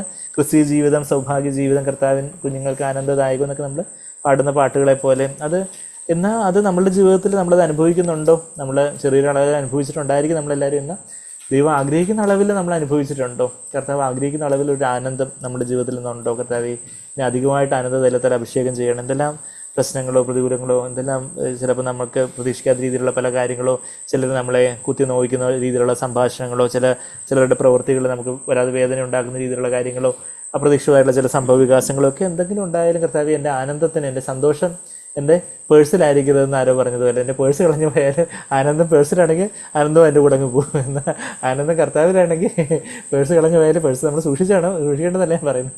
എന്നാൽ ഇനിയിപ്പോൾ അഥവാ പേഴ്സ് പോയാലും ആനന്ദം കർത്താവിലാണെങ്കിൽ സന്തോഷത്തിനൊരു കുറവുണ്ടാകാതെ വേണം. നമുക്ക് ചിലപ്പോൾ ഒരു സാമ്പത്തിക നഷ്ടം വരാം, പെട്ടെന്ന് രോഗാവസ്ഥ വരാം, പക്ഷേ കർത്താവേ എൻ്റെ ആനന്ദം എപ്പോഴും അങ്ങനെ തന്നെ ആ ഒരു യേശു മാറാത്തവൻ. അപ്പോൾ അതുകൊണ്ട് ആനന്ദവും മാറത്തില്ല. മറ്റുള്ളവർക്ക് എടുത്തുകൊണ്ട് പോകാനൊക്കാത്ത ആനന്ദം നിങ്ങൾക്ക് അന്നാളിൽ ലഭിക്കുമെന്നൊക്കെ കർത്താവ് യോഹന്നാൻ 16:20, 22, 24 വാക്യങ്ങളൊക്കെ നമ്മൾ കഴിഞ്ഞ മാസങ്ങളിലൊക്കെ നമ്മളത് കണ്ടായിരുന്നു. നമുക്ക് നമ്മുടെ ഒരുപക്ഷെ ബൈബിളിൻ്റെ ഇപ്പുറത്തെ പേജിലേക്ക് നോക്കിയാൽ നമ്മളിപ്പോൾ 17:13 ഉള്ളതിൻ്റെ 16:20 കർത്താവ് എന്താ പറയുന്നത്? നിങ്ങളിപ്പം ദുഃഖിക്കുന്നെങ്കിലും അന്നാളിലെ എന്നാൽ നിങ്ങളുടെ ദുഃഖം സന്തോഷകരമായി തീരും. Your grief will be turned in to joy. അത് ചിലരൊക്കെ അസ്ഥാനത്ത് അത് ഇങ്ങനെ കോട്ട് ചെയ്യാറുണ്ട്. എന്നാൽ യഥാർത്ഥത്തിൽ എപ്പോഴാണ് സന്തോഷമായി തീരും, ദുഃഖം സന്തോഷമായി തീരുന്നത് വെച്ചാൽ അന്നാളിലാണ് പരിശുദ്ധാത്മാവ് വരുന്നത്. ഇൻ ദാറ്റ് ഡേ എന്ന് 23-ാമത്തെ വാക്യത്തിൽ അന്ന്, അതായത് പെന്തക്കോസ്ത് നാളിൽ പരിശുദ്ധാത്മാവ് അവരുടെ ഉള്ളിലേക്ക് വരുമ്പോഴാണ്, അന്നാണ് ആർക്കും എടുത്തുകൊണ്ട് പോകാനൊക്കാത്ത സന്തോഷം ഉണ്ടാകുന്നത്. ഈവൻ കർത്താവ് അതിന് മുമ്പേ അവരൊക്കെ പ്രത്യക്ഷപ്പെടുകയൊക്കെ ചെയ്യുന്നുണ്ടായിരുന്നെങ്കിൽ പോലും അന്നും അവർക്ക് കുറച്ച് കഴിയുമ്പോൾ കർത്താവ് പ്രത്യക്ഷപ്പെട്ടതൊക്കെ പോയി കഴിഞ്ഞതിന് ശേഷം പിന്നെ അവർ വള്ളം വല എടുത്തുകൊണ്ട് പോയതായിട്ടാണ് യോഹന്നാൻ 20-ാം അധ്യായത്തിൽ കർത്താവ് പ്രത്യക്ഷപ്പെടുന്നു. പിന്നെയും 2 തവണ പ്രത്യക്ഷപ്പെടുന്ന കാണുന്നുണ്ട്. പിന്നെ 21-ാം അധ്യായപ്പോഴത്തേക്കും വള്ളം വല എടുത്തുകൊണ്ട് ആര് പോയി? പത്രോസും കൂട്ടരും കൂടെ പോയതായിട്ടാണ് കാണുന്നത്. അവരുടെ ആനന്ദം എടുത്തുകൊണ്ട് പോകാനൊക്കാത്ത ആനന്ദമൊന്നും അവർക്ക് അപ്പോൾ ഒന്നും കിട്ടിയിട്ടില്ല. എന്നാൽ പെന്തക്കോസ്ത് നാളിന് ശേഷം പിന്നെ പത്രോസ് വള്ളം വല എടുത്തുകൊണ്ട് പോകുന്നതെന്ന് നമ്മൾ കാണുന്നില്ല. അത് no one will take away your joy from you. അതാ യോഹന്നാൻ 16:22 നമ്മളത് വായിക്കുന്നത്. നമ്മളവിടെ ഷൈജുബാദിൻ്റെ വീട്ടിൽ നമ്മൾ അവിടെ വെച്ചാൽ ഈ വാക്യങ്ങൾ സംസാരിച്ചത് ഇപ്പോഴും ഞാൻ ഓർക്കുന്നുണ്ട്. നമ്മുടെ ഷൈജുബാദിൻ്റെ അമ്മയൊക്കെ ആ കിടപ്പിലായിരുന്ന ആ ഒരു അവസ്ഥയിൽ നമുക്ക് ആ ഒരു ആർക്കും എടുത്തുകൊണ്ടുപോകാനൊക്കാത്തൊരു ആനന്ദം ക്രിസ്ത്യ ജീവിതത്തിൽ നമുക്ക് ഇനി ഏതൊക്കെ അവസ്ഥയിലോ ഒക്കെ നമ്മളായിരുന്നാൽ പോലും നിങ്ങളുടെ ഹൃദയം സന്തോഷിക്കും. നിങ്ങളുടെ സന്തോഷം ആരും നിങ്ങളിൽ നിന്ന് എടുത്തു കളയുകയില്ല. അന്ന് നിങ്ങൾ എന്നോടൊന്നും ചോദ്യം ചെയ്യുകയില്ല എന്ന് കുറച്ചുകൂടെ കറക്റ്റായിട്ട് പരിഭാഷപ്പെടുത്തി. 23 യോഹന്നാൻ 16:23 ആമേൻ ആമേൻ ഞാൻ നിങ്ങളോട് പറയുന്നു, നിങ്ങൾ പിതാവിനോട് അപേക്ഷിക്കുക നോക്കി എൻ്റെ നാമത്തിൽ നിങ്ങൾക്ക് തരും.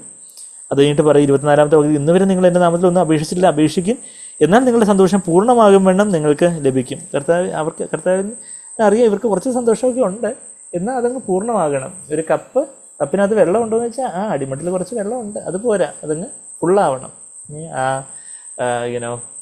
കാനായിലെ കല്യാണത്തിന് they filled up the water to the brim എന്നാണ് നമ്മൾ വായിക്കുന്നത്. അവർ വക്കോളം, അതുപോലെ നമ്മളുടെ അതുകൊണ്ട് വക്കോളം വെള്ളം നിറച്ചുകൊണ്ട് വക്കോളം കർത്താവിനതങ്ങ് വീഞ്ഞാക്കാനൊത്തു എന്ന് പറയുന്നത് പോലെ നമ്മളുടെ ഹൃദയത്തിൽ സന്തോഷം പൂർണ്ണമാകണം. നമ്മൾ ആ യോഹന്നാൻ 2-ാം അധ്യായത്തിൽ അത് they filled up to the brim എന്നുള്ളൊരു വാക്യം, അവർ വക്കോളം നിറച്ചു എന്നുള്ളൊരു വാക്ക് നമ്മളിവിടെ വായിക്കുന്നത് 7-ാമത്തെ വാക്യം. യോഹന്നാൻ 2-ന്റെ 7-ാമത്തെ വാക്യത്തിൽ യേശു അവരോട് ഈ കൽപാത്രങ്ങളിൽ വെള്ളം നിറയ്ക്കുവിൻ എന്ന് പറഞ്ഞു. വെള്ളം നിറയ്ക്കുവിനെ കർത്താവ് പറഞ്ഞു.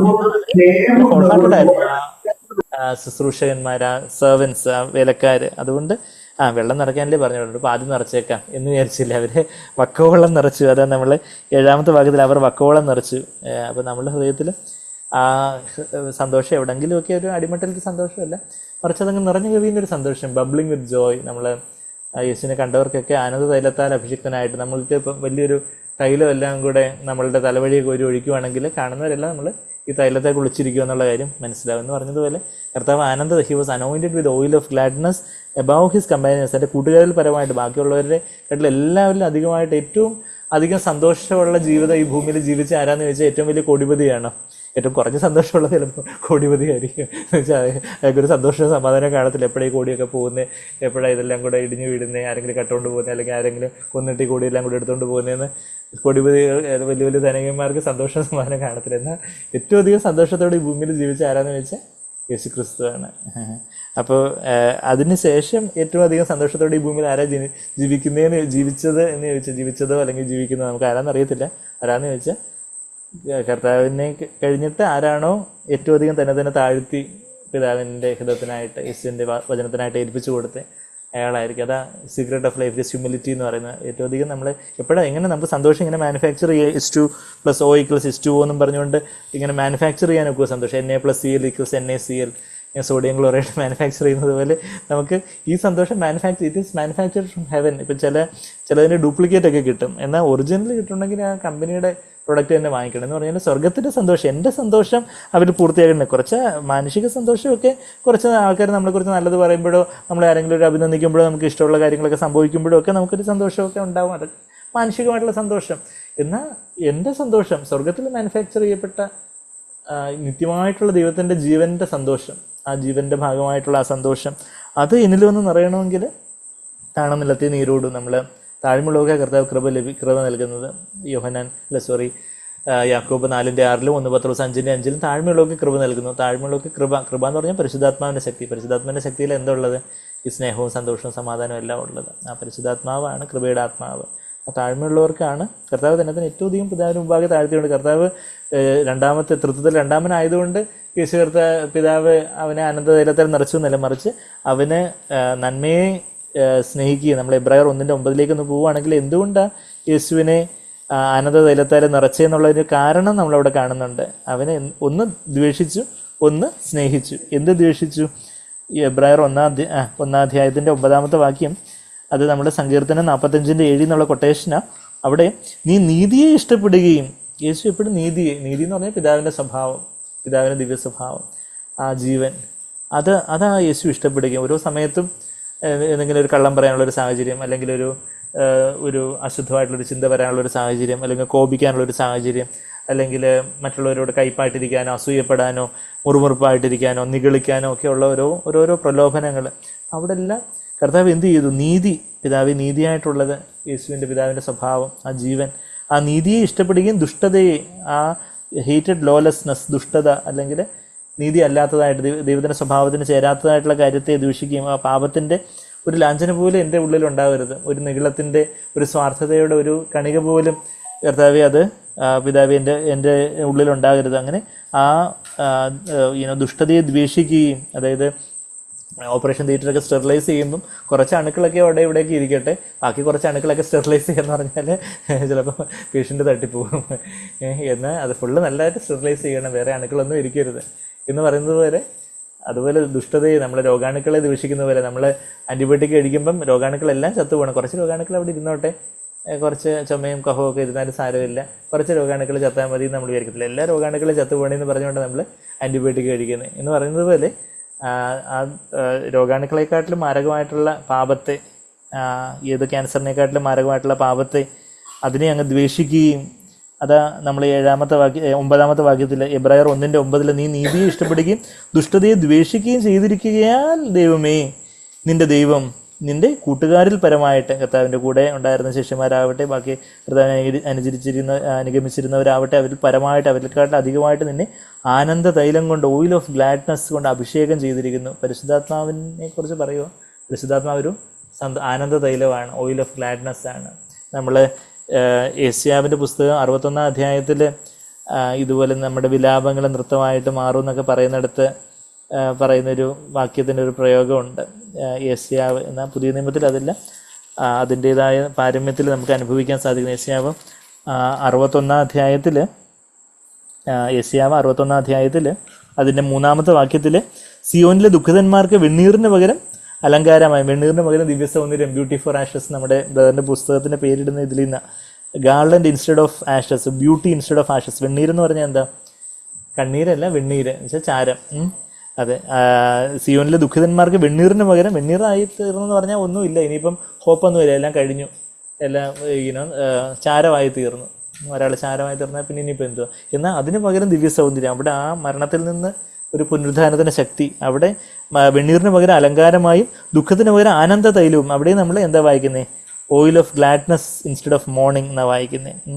ആനന്ദ തൈലവും വിഷണ്ണ മനസ്സിന് പകരം സ്തുതി എന്ന മേലാടയും കൊടുക്കുവാനും, അതാ mantle of praise instead of the spirit of fainting. വിഷണ്ണ മനസ്സ്, അയ്യോ ഞാനിപ്പോൾ അങ്ങ് ബോധം കെട്ട് പോവേ എന്ന് പറഞ്ഞൊരു കരഞ്ഞുകൊണ്ടിരിക്കുന്നതല്ല, മറിച്ച് അവിടെ സ്തോത്രത്തോടെ മാൻറ്റിൽ ഓഫ് പ്രൈസ്, അത് എന്തിന്? ഇത് യേശുവിനെ പിതാവ് അഭിഷേകം ചെയ്തിരിക്കുന്നത് ഇതിനു വേണ്ടിയാണെന്നാണ് അതിൻ്റെ മുകളിലുള്ള വാക്യങ്ങൾ വായിച്ചാൽ നമ്മൾ മനസ്സിലാവുന്നത്. ഈ വാക്യങ്ങളാണ് 61-1 മുതലുള്ള വാക്യങ്ങളാണ് കർത്താവ് ലൂക്കോസ് 4:16 മുതൽ നസ്രയത്തിൽ ആദ്യമായിട്ട് ചെന്ന് വചനം സംസാരിക്കുമ്പോൾ കർത്താവ് ഈ പോർഷൻ എടുത്തുകൊണ്ടാണ് തുടങ്ങിയെന്നുള്ള കാര്യം നമ്മളവിടെ വായിക്കുന്നുണ്ട്. Spirit of the Lord is upon me, യഹോവയുടെ അത് അവിടെ മലയാളത്തിലാണെങ്കിൽ യഹോവയുടെ നടുതൽ പേര് എന്നെ അയച്ച്, അതായത് മലയാളത്തിൽ ആനന്ദതൈലവും എന്ന മേലാടയും കൊടുക്കുവാൻ അവൻ എന്നെ അയച്ചിരിക്കുന്നു. എന്ന് അവിടെ 3-ാമത്തെ വാക്യത്തിൽ അവസാനം പറയുന്നത്. ഇംഗ്ലീഷിലത് ഒന്നാമത്തെ വാക്യത്തിൽ തന്നെ പറയുന്നത് spirit of the Lord is upon me. എന്തിനു വേണ്ടിയാണ് പരിശുദ്ധാത്മാവ് എൻ്റെ മേൽ? പരിശുദ്ധാത്മാവ് യോർദാൻ നദിക്കരയിൽ കർത്താവിൻ്റെ മേൽ വന്നിരിക്കുന്നത് എന്തിനു വേണ്ടിയാണെന്ന് ചോദിച്ചാൽ ബദ്ധന്മാരെ വിടുവിക്കുന്ന കാര്യവും അതൊക്കെ പറയുന്ന കാര്യവും നമ്മൾ വായിക്കുന്നത്. ഹൃദയം തകർന്നവരെ മുറുകിട്ടുവാനും, 1-ാമത്തെ വാക്യം തടവുകാർക്ക് വിടുതലും ബദ്ധന്മാർക്ക് സ്വാതന്ത്ര്യം അറിയിക്കുവാനും യഹോവയുടെ പ്രസാദവർഷവും എന്ന് പറഞ്ഞിട്ട് കർത്താവ് അവിടെ നിർത്തി. പിന്നെ പ്രതികാര ദിവസത്തിൻ്റെ കാര്യം കർത്താവ് വീണ്ടും വരുമ്പോൾ ആ പ്രതികാര ദിവസം അതിൻ്റെ സബലീകരണം ഉണ്ടാവുന്നേ. അത് കഴിഞ്ഞിട്ട് 3-ാമത്തെ വാക്യത്തിൽ പറയാം സിയോനിൽ, യഥാർത്ഥത്തിലുള്ള ദൈവസഭയാണ് സിയോൻ. സിയോനിൽ ദുഃഖിതന്മാർക്ക് വെണ്ണീറിന് പകരം അലങ്കാരമായി. നമ്മൾ ആ വെണ്ണീറിന് പകരം അലങ്കാരം നമ്മുടെ ജീവിതത്തിൽ വന്നിട്ടുണ്ട്. ദുഃഖത്തിന് പകരം ആനന്ദതൈലം കിട്ടിയോ? വിഷ്ണ മനസ്സിന് പകരം സ്തുതി എന്ന മേലാട. മറ്റുള്ളവർ കാണുമ്പോൾ പുതിയൊരു മേലാട കിട്ടിയ എല്ലാവരും കാണുമ്പോൾ പുതിയ ചുരിദാറാണല്ലോ, പുതിയ ഷർട്ടാണല്ലോ എന്ന് പറയുന്നത് പോലെ എന്ന് പറഞ്ഞാൽ കാണുന്നവർക്കെല്ലാം പുതിയ ഷർട്ടാണെന്ന് തോന്നുന്നതൊക്കെ വേണ്ട പെട്ടെന്ന് ഐഡൻറ്റിഫൈ എന്ന് പറയുന്നത് പോലെ സ്തുതി എന്ന മേലാട. നമുക്ക് നമ്മുടെ ഹൃദയത്തിലൊരു സ്തുതിയും നാവിലൊരു സ്തോത്രമൊക്കെ ഉണ്ടെങ്കിൽ മറ്റുള്ളവർക്ക് പെട്ടെന്ന് കാണുമ്പം സ്തുതി എന്ന മേലാടയുണ്ട് എന്ന് കൊടുക്കുവാനും എന്നെ അയച്ചിരിക്കുന്നു. അവൻ മഹത്വീകരിക്കപ്പെടുന്നതിന് അവർക്ക് നീതിവൃക്ഷങ്ങൾ എന്നും യഹോവയുടെ നടുതല എന്നും പേരാകും. Oaks of righteousness planting of the Lord that he may be glorified എന്നൊക്കെ പറഞ്ഞ് അവർ പുരാതന ശൂന്യങ്ങളെ പണിയും എന്നുള്ള കാര്യമൊക്കെ, ആ ഒരു സഭയെ പണിയുന്ന കാര്യവും അങ്ങനെയൊക്കെയുള്ള കാര്യങ്ങളെക്കുറിച്ചൊക്കെയുള്ള പ്രവചനമൊക്കെ നമ്മളിവിടെ കാണുന്നുണ്ട്. അപ്പം നമ്മൾ പറഞ്ഞു വന്നെന്ന് പറഞ്ഞാൽ ആ ഒരു സന്തോഷത്തിൻ്റെ പൂർണ്ണത അനുഭവിക്കാൻ കർത്താവ് നമ്മളെക്കുറിച്ച് ആഗ്രഹിക്കുന്നത് അത് പരിശുദ്ധാത്മാവിൻ്റെ നിറവിലൂടെ ഉള്ളൂ. നമ്മളെ തന്നെ സമ്പൂർണ്ണമായിട്ടും താഴ്ത്തുന്നതനുസരിച്ച് ഏറ്റവും അധികം ഇന്ന് ഈ ഭൂമിയിൽ ഏറ്റവും അധികം സന്തോഷത്തോടെ ജീവിക്കുന്ന മനുഷ്യൻ ആരാന്ന് ചോദിച്ചാൽ ഏറ്റവും അധികം ഏറ്റവും അധികം ദൈവത്തിൻ്റെ മുമ്പാകെ താഴ്ത്തിയിരിക്കുന്ന മനുഷ്യനാണ്. അപ്പോൾ അതിന് പ്രപ്പോർഷനായിട്ടാണ് നമ്മൾ എത്രയധികം ദൈവം മുമ്പാകെ നമ്മെ തന്നെ താഴ്ത്തുന്നു, നമുക്ക് ഉള്ള വെളിച്ചത്തിനൊത്തവണ്ണം അത്രയധികം നമ്മളിൽ ദൈവത്തിൻ്റെ ഒരു സന്തോഷം, ദൈവത്തിൻ്റെ ഒരു വലിയ സമാധാനവും സ്നേഹവും എല്ലാം. സന്തോഷം എന്ന് പറയുമ്പോൾ അതിൻ്റെ കൂടെ തന്നെ സ്നേഹവും സന്തോഷവും സമാധാനവും ദീർഘക്ഷമയും പരോപകാരവും ഇന്ദ്രിയജീവവും വിശ്വസ്തതയും വിശ്വാസവും എല്ലാം അതിൻ്റെ കൂടെ തന്നെ നിറഞ്ഞുകൊണ്ടേയിരിക്കും. അത് കഴിഞ്ഞിട്ട് പറയുക, അതാ ഇവിടെ പറഞ്ഞത് എൻ്റെ സന്തോഷം അവർക്കുള്ളിൽ പൂർണ്ണമാകേണ്ടതിന് ഇത് ഞാൻ ലോകത്തിൽ വെച്ച് സംസാരിച്ചിരിക്കുന്നു. അപ്പോൾ കർത്താവിൻ്റെ ആഗ്രഹം താനങ്ങ് പോകാൻ പോവുകയാണ്. ഇവർ ഇപ്പോൾ കുറച്ച് വിഷമമായിട്ടൊക്കെ ഇരിക്കുക, നിങ്ങൾക്ക് അഡ്വാൻറ്റേജിന് വേണ്ടി, നിങ്ങൾക്ക് നല്ലതിന് വേണ്ടി ഞാൻ പോകുന്നേ എന്നൊക്കെ പറഞ്ഞ് ആശ്വാസകനെ അയക്കും എന്നൊക്കെ പറഞ്ഞ് വലിയ കാര്യത്തേക്ക് ആശ്വസിപ്പിച്ചിട്ട് കർത്താവ് വീണ്ടും പ്രാർത്ഥനയിലും അവരെ ആശ്വസിപ്പിക്കുക. കർത്താവെ എൻ്റെ സന്തോഷം ഇവരിൽ പൂർണ്ണമാകേണ്ടതിന് വേണ്ടി ഞാനിതൊക്കെ സംസാരിക്കുന്നേ. അല്ലെങ്കിൽ കർത്താവിനങ്ങ് പോയാൽ പോരാ, ഇത്രയും നീട്ടി വലിച്ച് പ്രാർത്ഥിക്കണോ? ഇവരെല്ലാം ഇത് കേട്ട് വീണ്ടും അവർ ഉത്സാഹിക്കപ്പെടണം. ഇവർ കുറച്ചുകൂടെ നാൾ ഈ പെന്തക്കോസ്ത് നാളിൽ ആ പരിശുദ്ധാത്മാവിൻ്റെ ആ പൂർണ്ണതയൊക്കെ അനുഭവിക്കുന്നിടം കാര്യങ്ങളൊക്കെ ഒന്ന് കർത്താവെ പിതാവെ കാത്തുകൊള്ളണമേ എന്നൊക്കെ പറഞ്ഞുള്ള പ്രാർത്ഥനയാണ്. 14-ാമത്തെ വാക്യത്തിൽ ഞാൻ അവർക്ക് നിൻ്റെ വചനം കൊടുത്തിരിക്കുന്നു. വീണ്ടും കർത്താവ് പറയുക. അവിടെ നമ്മളതിൻ്റെ അതിൻ്റെ 8-ാമത്തെ വാക്യത്തിലും നമ്മളത് വായിച്ചു. For the words which you gave me, words which you gave me I have given to them. 8-ാമത്തെ വാക്യം, നീ എനിക്ക് തന്ന വചനം ഞാൻ അവർക്ക് കൊടുത്തു. ആ വചനം എന്നുള്ള വാക്ക് റേമ, സ്പോക്കൺ വേർഡ് എന്നുള്ള വാക്ക് അവിടെ ഉപയോഗിച്ചിരിക്കുന്നത്. പിതാവിൽ നിന്ന് കേട്ട ആ വാക്കുകൾ എന്ന് പറഞ്ഞാൽ നമ്മൾ ദൈവമുമ്പാകെ നമ്മളൊരു വട്ടപൂജ്യമായിട്ടായി തീരുവാണെങ്കിൽ, പരിശുദ്ധാത്മ നമ്മളെ നിറച്ച് ദൈവവചനം നമ്മളെ ഹൃദയങ്ങളെ നിറച്ചിട്ടുണ്ടെങ്കിൽ, നമ്മൾ ദൈവം തരുന്ന സ്വാതന്ത്ര്യത്തിനനുസരിച്ച് ദൈവം തരുന്ന വാക്കുകൾ ഉപയോഗിച്ച് നമ്മൾ വചനം സംസാരിക്കുമ്പം നമ്മൾ ദൈവത്തിൻ്റെ വാക്കുകളാണ് മറ്റുള്ളവർക്ക് കൊടുക്കുന്നത്. അതാ 14-ാമത്തെ വാക്യത്തിൽ നമ്മൾ വായിക്കുന്നത്, ഞാൻ അവർക്ക് നിൻ്റെ വചനം കൊടുത്തിരിക്കുന്നു. സ്വന്തമായിട്ടുള്ളൊരു വാക്കുകൾ എന്തെങ്കിലും കർത്താവ് ഒന്നും പറഞ്ഞില്ല. നമ്മൾ ആ വാക്യങ്ങളൊക്കെ നമ്മൾ ഓൾറെഡി കണ്ടു. ഇവനെ 12-49-50 വാക്യങ്ങളൊക്കെ നമ്മൾ കണ്ടു. സ്വന്തമായിട്ട് കർത്താവ് ഒന്നും സംസാരിച്ചില്ല. വചനം സംസാരിക്കുന്നവൻ ദൈവത്തിന് അരുളപ്പാടായിട്ട് സംസാരിക്കട്ടെ എന്നൊക്കെ നമ്മൾ 1 പത്രോസ് 4:11 വായിക്കുന്ന കാര്യമൊക്കെ നമ്മൾ ആ വാക്യങ്ങളൊക്കെ നമുക്കറിയാവുന്ന വാക്യങ്ങളാണ്. അതുപോലെ നമ്മളും മറ്റുള്ളവരോട് ദൈവവചനം ഷെയർ ചെയ്യുമ്പോഴാവട്ടെ, മറ്റുള്ളവരോട് സംസാരിക്കുമ്പോഴാവട്ടെ, ദൈവത്തിൻ്റെ വായായിട്ട് ആയിത്തീർന്നതിൻ്റെ കാര്യമൊക്കെ നമ്മൾ കഴിഞ്ഞ ആഴ്ചകളിലൊക്കെ പറഞ്ഞു. അത് കഴിഞ്ഞിട്ട് പറയാം, ഞാൻ ലൗകികനല്ലാത്തതുപോലെ, കർത്താവിൻ്റെ സ്റ്റാൻഡേർഡ് കർത്താവ് അങ്ങ് വെളിപ്പെടുത്തുക. ഞാൻ ഈ ലോകത്തിൻ്റെ ആളല്ലാത്തതുപോലെ അവരും ലൗകികന്മാരല്ലായക കൊണ്ട് ലോകം അവരെ പകച്ചു. എന്തുകൊണ്ടാണ്? ഞാൻ എൻ്റെ വചനം അവർക്ക് കൊടുത്തു. എന്നാൽ ലോകത്തിലെ ആൾക്കാർക്കെല്ലാം ഇവരോട് ഭയങ്കര ദേഷ്യമാണ്. ലോകത്തിലെ ആൾക്കാർ, ലോകത്തിൻ്റെ പിന്നാലെ പോകുന്ന ആൾക്കാർക്ക് ദൈവമക്കൾ അവർ യേശു മാത്രമേ വഴിയായിട്ടുള്ളൂ, യേശുവിലൂടെയുള്ളൂ രക്ഷയുള്ളൂ, അങ്ങനെയുള്ള വലിയ വലിയ സത്യങ്ങളും അവർ ന്യായത്തോടെ നീതിയോടെ സത്യസന്ധതയോടെ കാര്യങ്ങളൊക്കെ ചെയ്യുമ്പോഴും ഒക്കെ ബാക്കിയുള്ളവർക്ക് ഭയങ്കര കലിയാണ്. ലോകത്തിലുള്ളവർക്ക് നമുക്ക് അവർക്ക് ഭയങ്കര ദേഷ്യമോ, ഇവൻ മാത്രം വലിയ സത്യസന്ധം വന്നേക്കുന്നു, ഇവൻ വലിയ കാരുണ്യമാവും വന്നിരിക്കുന്നു. അങ്ങനെ അപ്പോൾ കർത്താവ് പറയുക, എന്തുകൊണ്ട് അവർ പകച്ചു? ഞാൻ ലോകത്തിൻ്റെ, because I am not of this world like that they are also not of this world. ഞാൻ ലൗകികനല്ലാത്തതുപോലെ അവരും ലൗകികന്മാരല്ലാത്തത് കൊണ്ട് ലോകം അവരെ പകച്ചു. അത് കഴിഞ്ഞിട്ട് വീണ്ടും കർത്താവ് അതിൻ്റെ 16-ാമത്തെ വാക്യത്തിൽ അതേ കാര്യം തന്നെ പറഞ്ഞു, ഞാൻ ലൗകികനല്ലാത്തതുപോലെ അവരും ലൗകികന്മാരല്ല. ഇനിയിപ്പോൾ ആരെങ്കിലും ശിഷ്യന്മാർ ഒരു പ്രാവശ്യം പറഞ്ഞപ്പോൾ കേട്ടില്ലെങ്കിൽ രണ്ടാമത് ഒന്നുകൂടെ കർത്താവ് റിപ്പീറ്റ് ചെയ്ത് പറയുക. ഇപ്പം ഇവിടെ നമ്മൾ ഇത് പാകത്തിൻ്റെ വീണ്ടും വീണ്ടും പല കാര്യങ്ങളും റിപ്പീറ്റ് ആയി വെച്ചാൽ, ഒന്ന് കർത്താവിൻ്റെ ബേർഡൻ, പരിശുദ്ധാത്മാവ് തരുന്ന ആ ഒരു ഭാരം കൊണ്ട് നമ്മുടെ ഒരു കാര്യം തന്നെ നമ്മൾ വീണ്ടും വീണ്ടും പറയുന്നു. പിന്നെ എംഫസൈസ് ചെയ്ത് ശിഷ്യന്മാർക്ക് അത് ഉറച്ച് ആയിരിക്കണം. അതിനുവേണ്ടിയാണ് പല കാര്യങ്ങളും നമ്മളിപ്പോൾ കണ്ടു. ഒന്നാകുന്നതിൻ്റെ കാര്യമാവട്ടെ, അവർ പിതാവിൻ്റേതായിരുന്നു ആണ് എന്നുള്ള കാര്യം പറയുന്നു. നിൻ്റെ വചനം ഞാൻ അവർക്ക് കൊടുത്തു എന്നുള്ള കാര്യം വീണ്ടും വീണ്ടും പറയുന്നു. അവർ ലൗകികന്മാരല്ലാത്തതുപോലെ ഞാൻ ലൗകികന്മാരല്ല. പിന്നെ ഞാൻ അവരെ ഞാൻ ലൗകികന്മാരല്ലാത്തതുപോലെ അവരും ലൗകികന്മാരല്ല എന്നുള്ള കാര്യം. അതുപോലെ വീണ്ടും വീണ്ടും കർത്താവ് ചില കാര്യങ്ങൾ റിപ്പീറ്റ് ചെയ്ത് പറയുന്ന പ്രാർത്ഥന നമ്മൾ കാണുന്നുണ്ട്. നമ്മൾ ഒരിക്കലും ഈ റെപ്പറ്റീഷനൊക്കെ എന്തിനാണ്, നമ്മൾ ചിലപ്പോൾ പ്രാർത്ഥിക്കുമ്പോൾ റെപ്പറ്റീഷനൊന്നും പാടില്ല, അങ്ങനെയല്ല. മീനിങ്ലെസ് റെപ്പറ്റീഷൻ പാടില്ല, മീനിങ്ലെസ് ആയിട്ട് വെറുതെയുള്ള റെപ്പറ്റീഷൻ പാടില്ല എന്ന് കർത്താവ് മത്തായി 6 പറയുന്നുണ്ട്. എന്നാൽ നമ്മളുടെ ഹൃദയത്തിലെ ഭാരത്തോടെ നമ്മൾ ചില കാര്യങ്ങൾ വീണ്ടും പ്രാർത്ഥിച്ചെന്ന് പറഞ്ഞുകൊണ്ട് അതിൽ കുഴപ്പമില്ലാതെ നമ്മളുടെ ഭാരം അത് മറ്റുള്ളവർക്ക് അത് ഉറയ്ക്കാൻ വേണ്ടി നമ്മൾ നമ്മൾ തന്നെ നമ്മുടെ ബൈബിൾ സ്റ്റഡി തന്നെ ചില കാര്യങ്ങളൊക്കെ നമ്മൾ വീണ്ടും വീണ്ടും പല കാര്യങ്ങൾ ആവർത്തിച്ച് പറയുന്നത് എനിക്ക് തന്നെ ഉറക്കത്തുള്ളതെന്ന് എനിക്കറിയാം, പിന്നെ കേൾക്കുന്നത് നിങ്ങൾക്ക് ഉറക്കിയതുള്ളൂ എന്നുള്ള കാര്യം. ഇപ്പം ഞാൻ ലൗകികനല്ലാത്തതുപോലെ അവർ ലൗകികന്മാരല്ലായതുകൊണ്ട് ലോകം അവരെ പകച്ചു. അതുകൊണ്ട് 15-ാമത്തെ ഭാഗത്തിൽ അവരെ ലോകത്തിൽ നിന്ന് എടുക്കണമെന്നല്ല, ഇവരെങ്ങ് ലോകത്തിൽ നിന്ന് എടുത്തോണേ, ഇനിയിപ്പം പെർസിക്യൂഷൻ വരുന്നു, ഉപദ്രവമൊക്കെ വരുന്നു, അതുകൊണ്ട് ഇവരെങ്ങ് ലോകത്തിൽ നിന്ന് എടുത്തോണേന്ന് കർത്താവ് പറയുമല്ല. ദുഷ്ടൻ്റെ കയ്യിൽ അകപ്പെടാതെ വണ്ണം അവരെ കാത്തുകൊള്ളണം. അവർ ദുഷ്ടൻ്റെ കയ്യിൽ, ദുഷ്ടനാരാ? പിശാച്. ഈ ദുഷ്ടൻ്റെ അധീനതയിലാണ് ഈ ലോകം മൊത്തം എന്നൊക്കെ 1 യോഹന്നാൻ 5:19 നമ്മൾ വായിക്കുന്നുണ്ട്. ദുഷ്ടൻ്റെ കയ്യിൽ അകപ്പെടാതെ പാപം ചെയ്ത്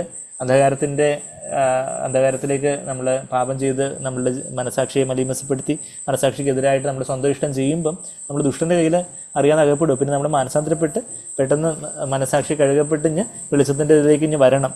അല്ലെങ്കിൽ ആ ഫെലോഷിപ്പ്, നമ്മുടെ ദൈവമായിട്ടുള്ള റിലേഷൻഷിപ്പ്, ബന്ധം വിച്ഛേദിക്കപ്പെടുന്നില്ല, എന്നാൽ ദൈവമായിട്ടുള്ള കൂട്ടായ്മ, ഫെലോഷിപ്പ് വിച്ഛേദിക്കപ്പെടുന്നത് ദുഷ്ടൻ്റെ. അപ്പോൾ ഈ 11 ശിഷ്യന്മാർക്ക് ദുഷ്ടൻ്റെ കയ്യിൽ അകപ്പെടാൻ സാധ്യത ഉണ്ടെന്നുണ്ടെങ്കിൽ നമുക്ക് എത്രയധികം സാധ്യതയുണ്ടോ? ഞങ്ങൾ വലിയ വീണ്ടും ജനിച്ച് വിശ്വാസി, അപ്പം ദുഷ്ടൻ്റെ കയ്യിലൊന്നും ഞാൻ അകപ്പെടത്തില്ല എന്ന് നമ്മൾ പറയുകയാണെങ്കിൽ ദൈവം അവിടെ നിന്ന് ചിരിക്കുക. ഈ 11 ശിഷ്യന്മാരെന്ന് പറയുന്നത് നമ്മളെക്കാട്ടിൽ എത്ര 1000 ഇരട്ടി ഹോൾ ഹാർട്ടഡ് ആയിട്ടിരുന്ന ആ 15 ശിഷ്യന്മാർക്ക് വേണ്ടി കർത്താവിന് അങ്ങനെ പ്രാർത്ഥിക്കും, ദുഷ്ടൻ്റെ കയ്യിൽ അകപ്പെടാതിരിക്കുവാൻ പ്രാർത്ഥിക്കണമെങ്കിൽ നമ്മൾ എത്രയധികം ദുഷ്ടൻ്റെ കയ്യിൽ അകപ്പെട്ട് പോകാൻ സാധ്യതയുണ്ട്. എന്നുവെച്ചാൽ നമ്മളൊരു കള്ളം പറയുമ്പോൾ പിശാചിനോട് കൈകോർക്കുവാന്ന് നമ്മൾ സാക് ബ്രദറിന് കേട്ടിട്ടുള്ളതുപോലെ, നമ്മൾ എന്തെങ്കിലും മറ്റൊരാളെ അപവാദം പറയും, അക്യൂസ് ചെയ്യുമ്പോൾ പിശാചിനോട് you are in fellowship with the devil എന്നൊക്കെ സാക് ബ്രദർ പറയുന്നത്. എന്ന് വെച്ചാൽ നമ്മൾ ആ പാപത്തിൻ്റെ നമ്മുടെ സ്വന്തം ഇഷ്ടത്തിലേക്ക് നമ്മൾ ചില കാര്യങ്ങളിലേക്ക് ഈൽഡ് ചെയ്യുമ്പം നമ്മൾ ദുഷ്ടൻ്റെ ആ ഒരു കേന്ദ്രത്തിലോട്ട് പോവുക.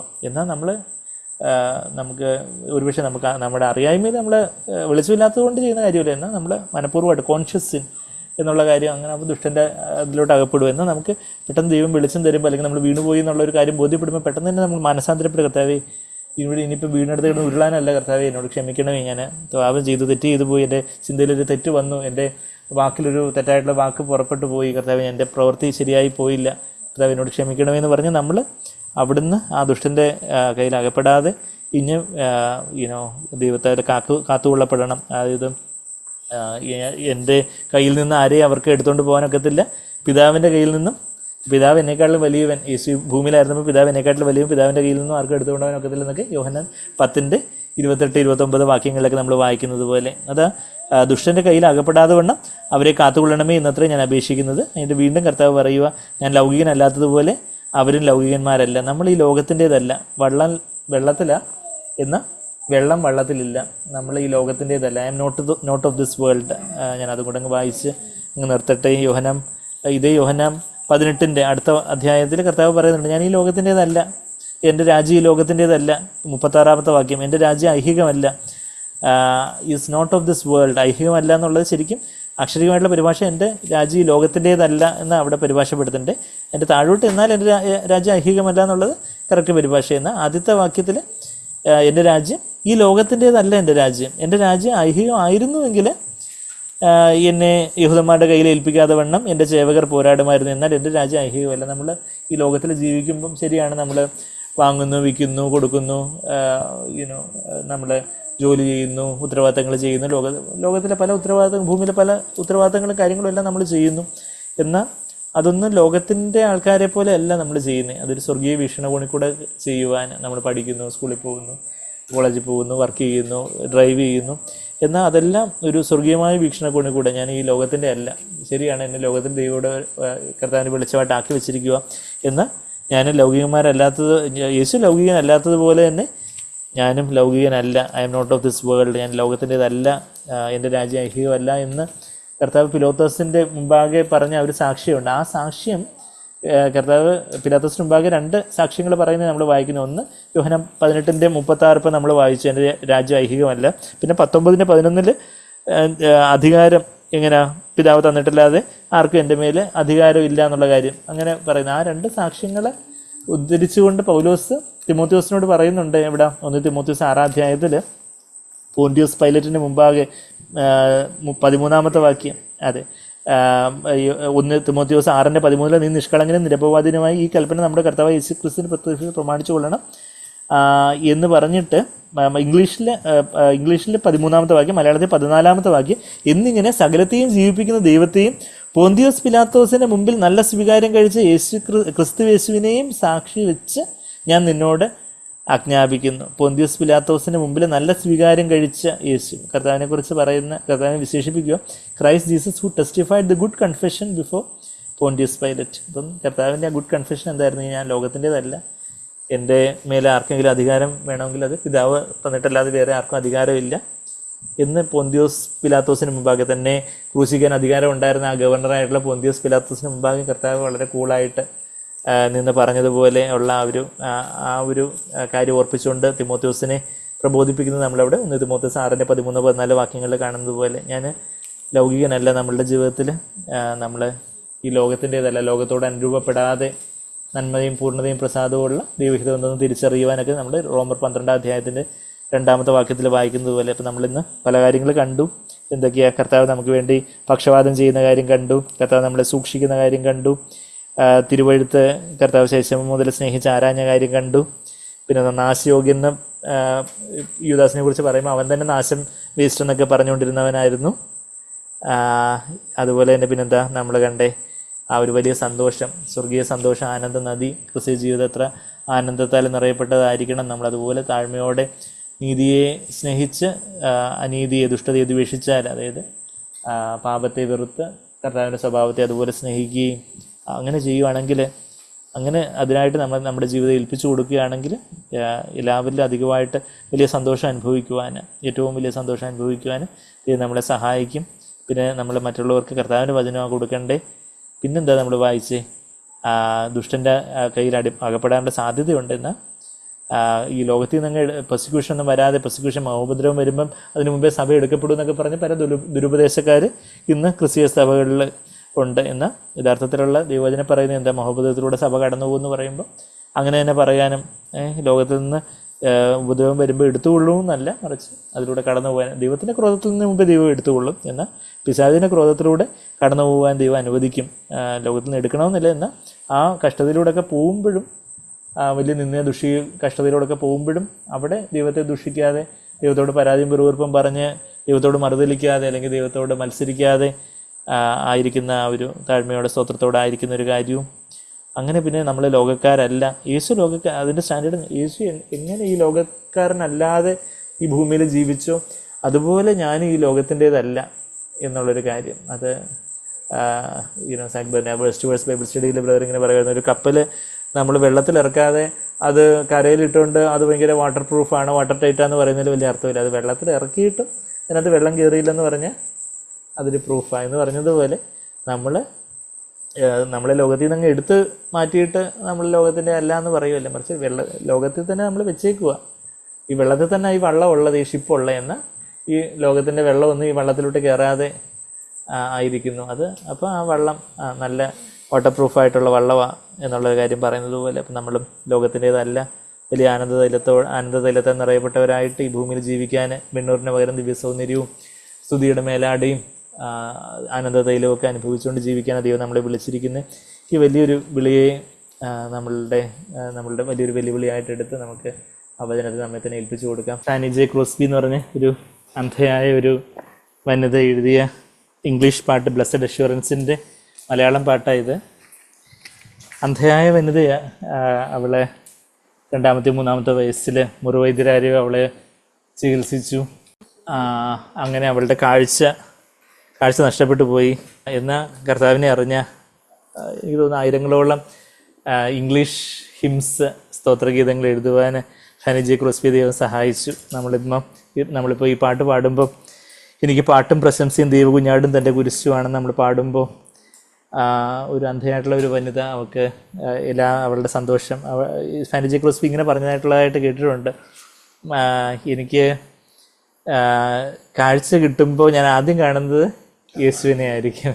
അപ്പോൾ പുനരുദ്ധാന ശരീരം കിട്ടുമ്പോൾ നമ്മളൊക്കെ ആദ്യം ഒത്തിരി പേരെ എല്ലാം കണ്ട് പിന്നെ എന്നാൽ തനിക്ക് കാഴ്ച കിട്ടുമ്പോൾ താൻ ആദ്യമായിട്ട് തന്നെ രക്ഷകനെ തന്നെ കാണുന്നുള്ള വലിയ പ്രത്യാശ അവളെ ഏറ്റു പറഞ്ഞിട്ടുള്ളതായിട്ടൊക്കെ കേട്ടിട്ടുണ്ട്. അപ്പോൾ നമ്മളിന്ന് സന്തോഷത്തെക്കുറിച്ച് എൻ്റെ സന്തോഷം തന്നെ യേശുവിൻ്റെ സന്തോഷം തന്നെ, യേശുവിൻ്റെ സമാധാനം, യേശുവിൻ്റെ സ്നേഹം എന്നൊക്കെ കർത്താവ് യോഹന്നാൻ 14-15 ഒക്കെ പറയുന്ന കാര്യങ്ങളൊക്കെ നമ്മൾ കേട്ടിട്ടുണ്ട്. ആ യേശുവിൻ്റെ സന്തോഷം തന്നെ നമ്മളിലും ഇരിക്കേണ്ടതിനായിട്ട് കർത്താവ് നമ്മളോട് ഓരോ ആഴ്ചയും ഓരോ മീറ്റിങ്ങിലാവട്ടെ ഓരോ സാഹചര്യങ്ങളിലൂടെയൊക്കെ ദൈവം നമ്മളോട് സംസാരിക്കുന്ന കർത്താവിൻ്റെ സന്തോഷം നമ്മളിൽ പൂർണ്ണമാകേണ്ടതിന്. അപ്പോൾ നമ്മൾ ഈ സന്തോഷത്തോടെ ഈ പാട്ട് പാടുമ്പോൾ ആ ഒരു വലിയ പ്രത്യാശയോടെ സന്തോഷത്തോടെ നമ്മെ തന്നെ ഞാൻ ഈ ലോകത്തിൻ്റേതല്ല ഞാൻ ഈ ലോകത്തിൻ്റേതല്ല ഞാൻ കർത്താവിൻ്റേതാണ് എന്ന് പറഞ്ഞ് നമ്മെ തന്നെ കർത്താവിനായിട്ട് സെറ്റപ്പാട്ട് ചെയ്തുകൊണ്ട് കർത്താവിനായിട്ട് വേർതിരിച്ചുകൊണ്ട് സന്തോഷത്തോടെ കർത്താവിനെ നോക്കി നമുക്ക് പാടാം. യേശുവിൻ സ്വന്തം ഹല്ലേലൂയാ എന്നോടെ ഭാഗ്യം ചൊല്ലിക്കൂടാ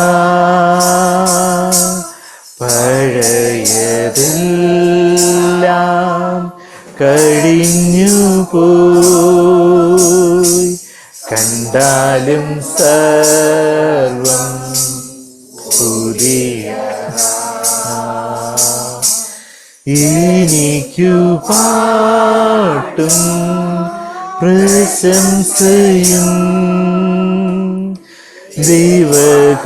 ദൈവകുഞ്ഞാടും തൻ കുരിശും എനിക്കു പാട്ടും പ്രശംസയും ദൈവകുഞ്ഞാടും തൻ കുരിശും യേശുവൻ സ്വന്തം ഹല്ലേലൂയാ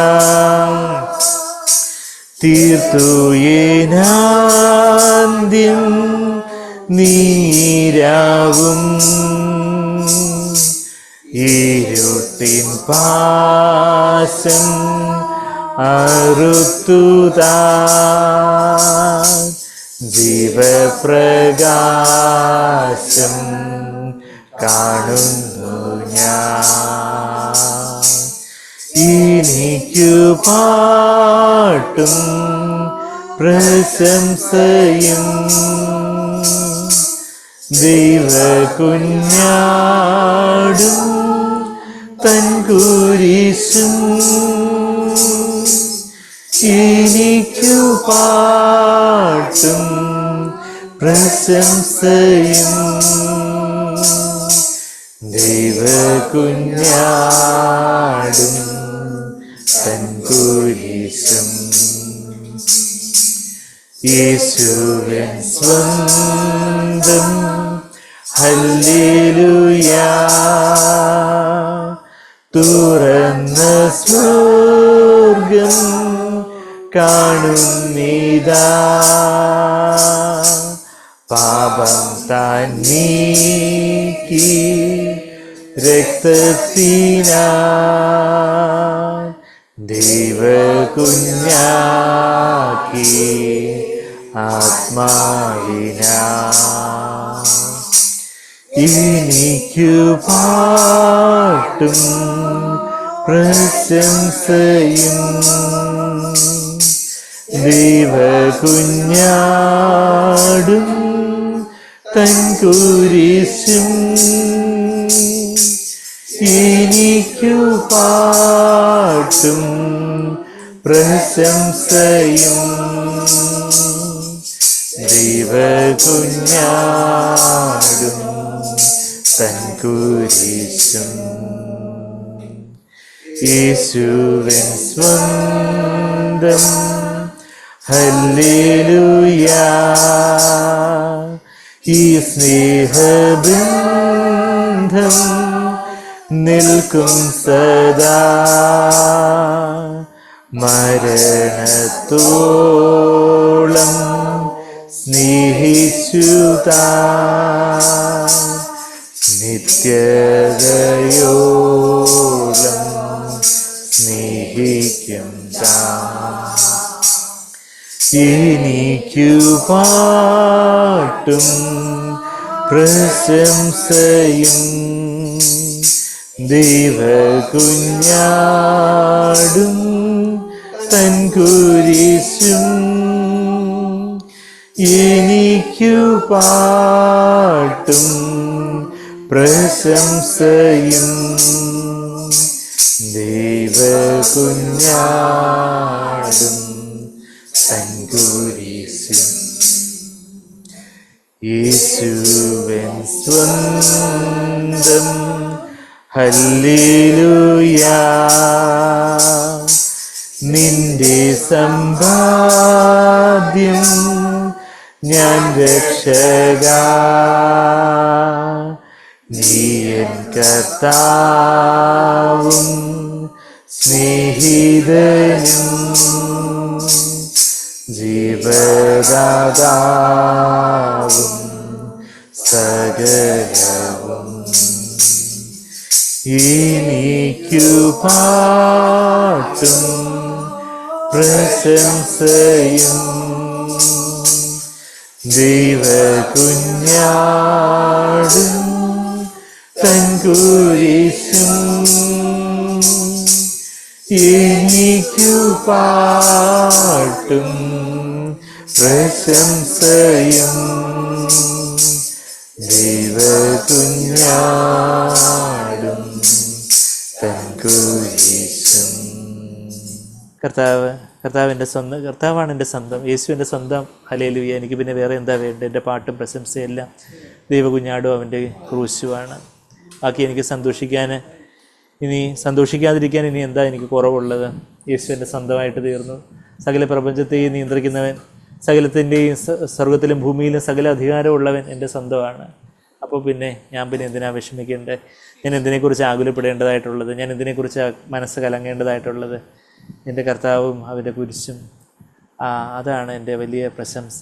എൻ്റെ പാട്ട് അതാണ്. എൻ്റെ കർത്താവാണ് എൻ്റെ പാട്ട്, എൻ്റെ സംഗീതം, എൻ്റെ ബലം.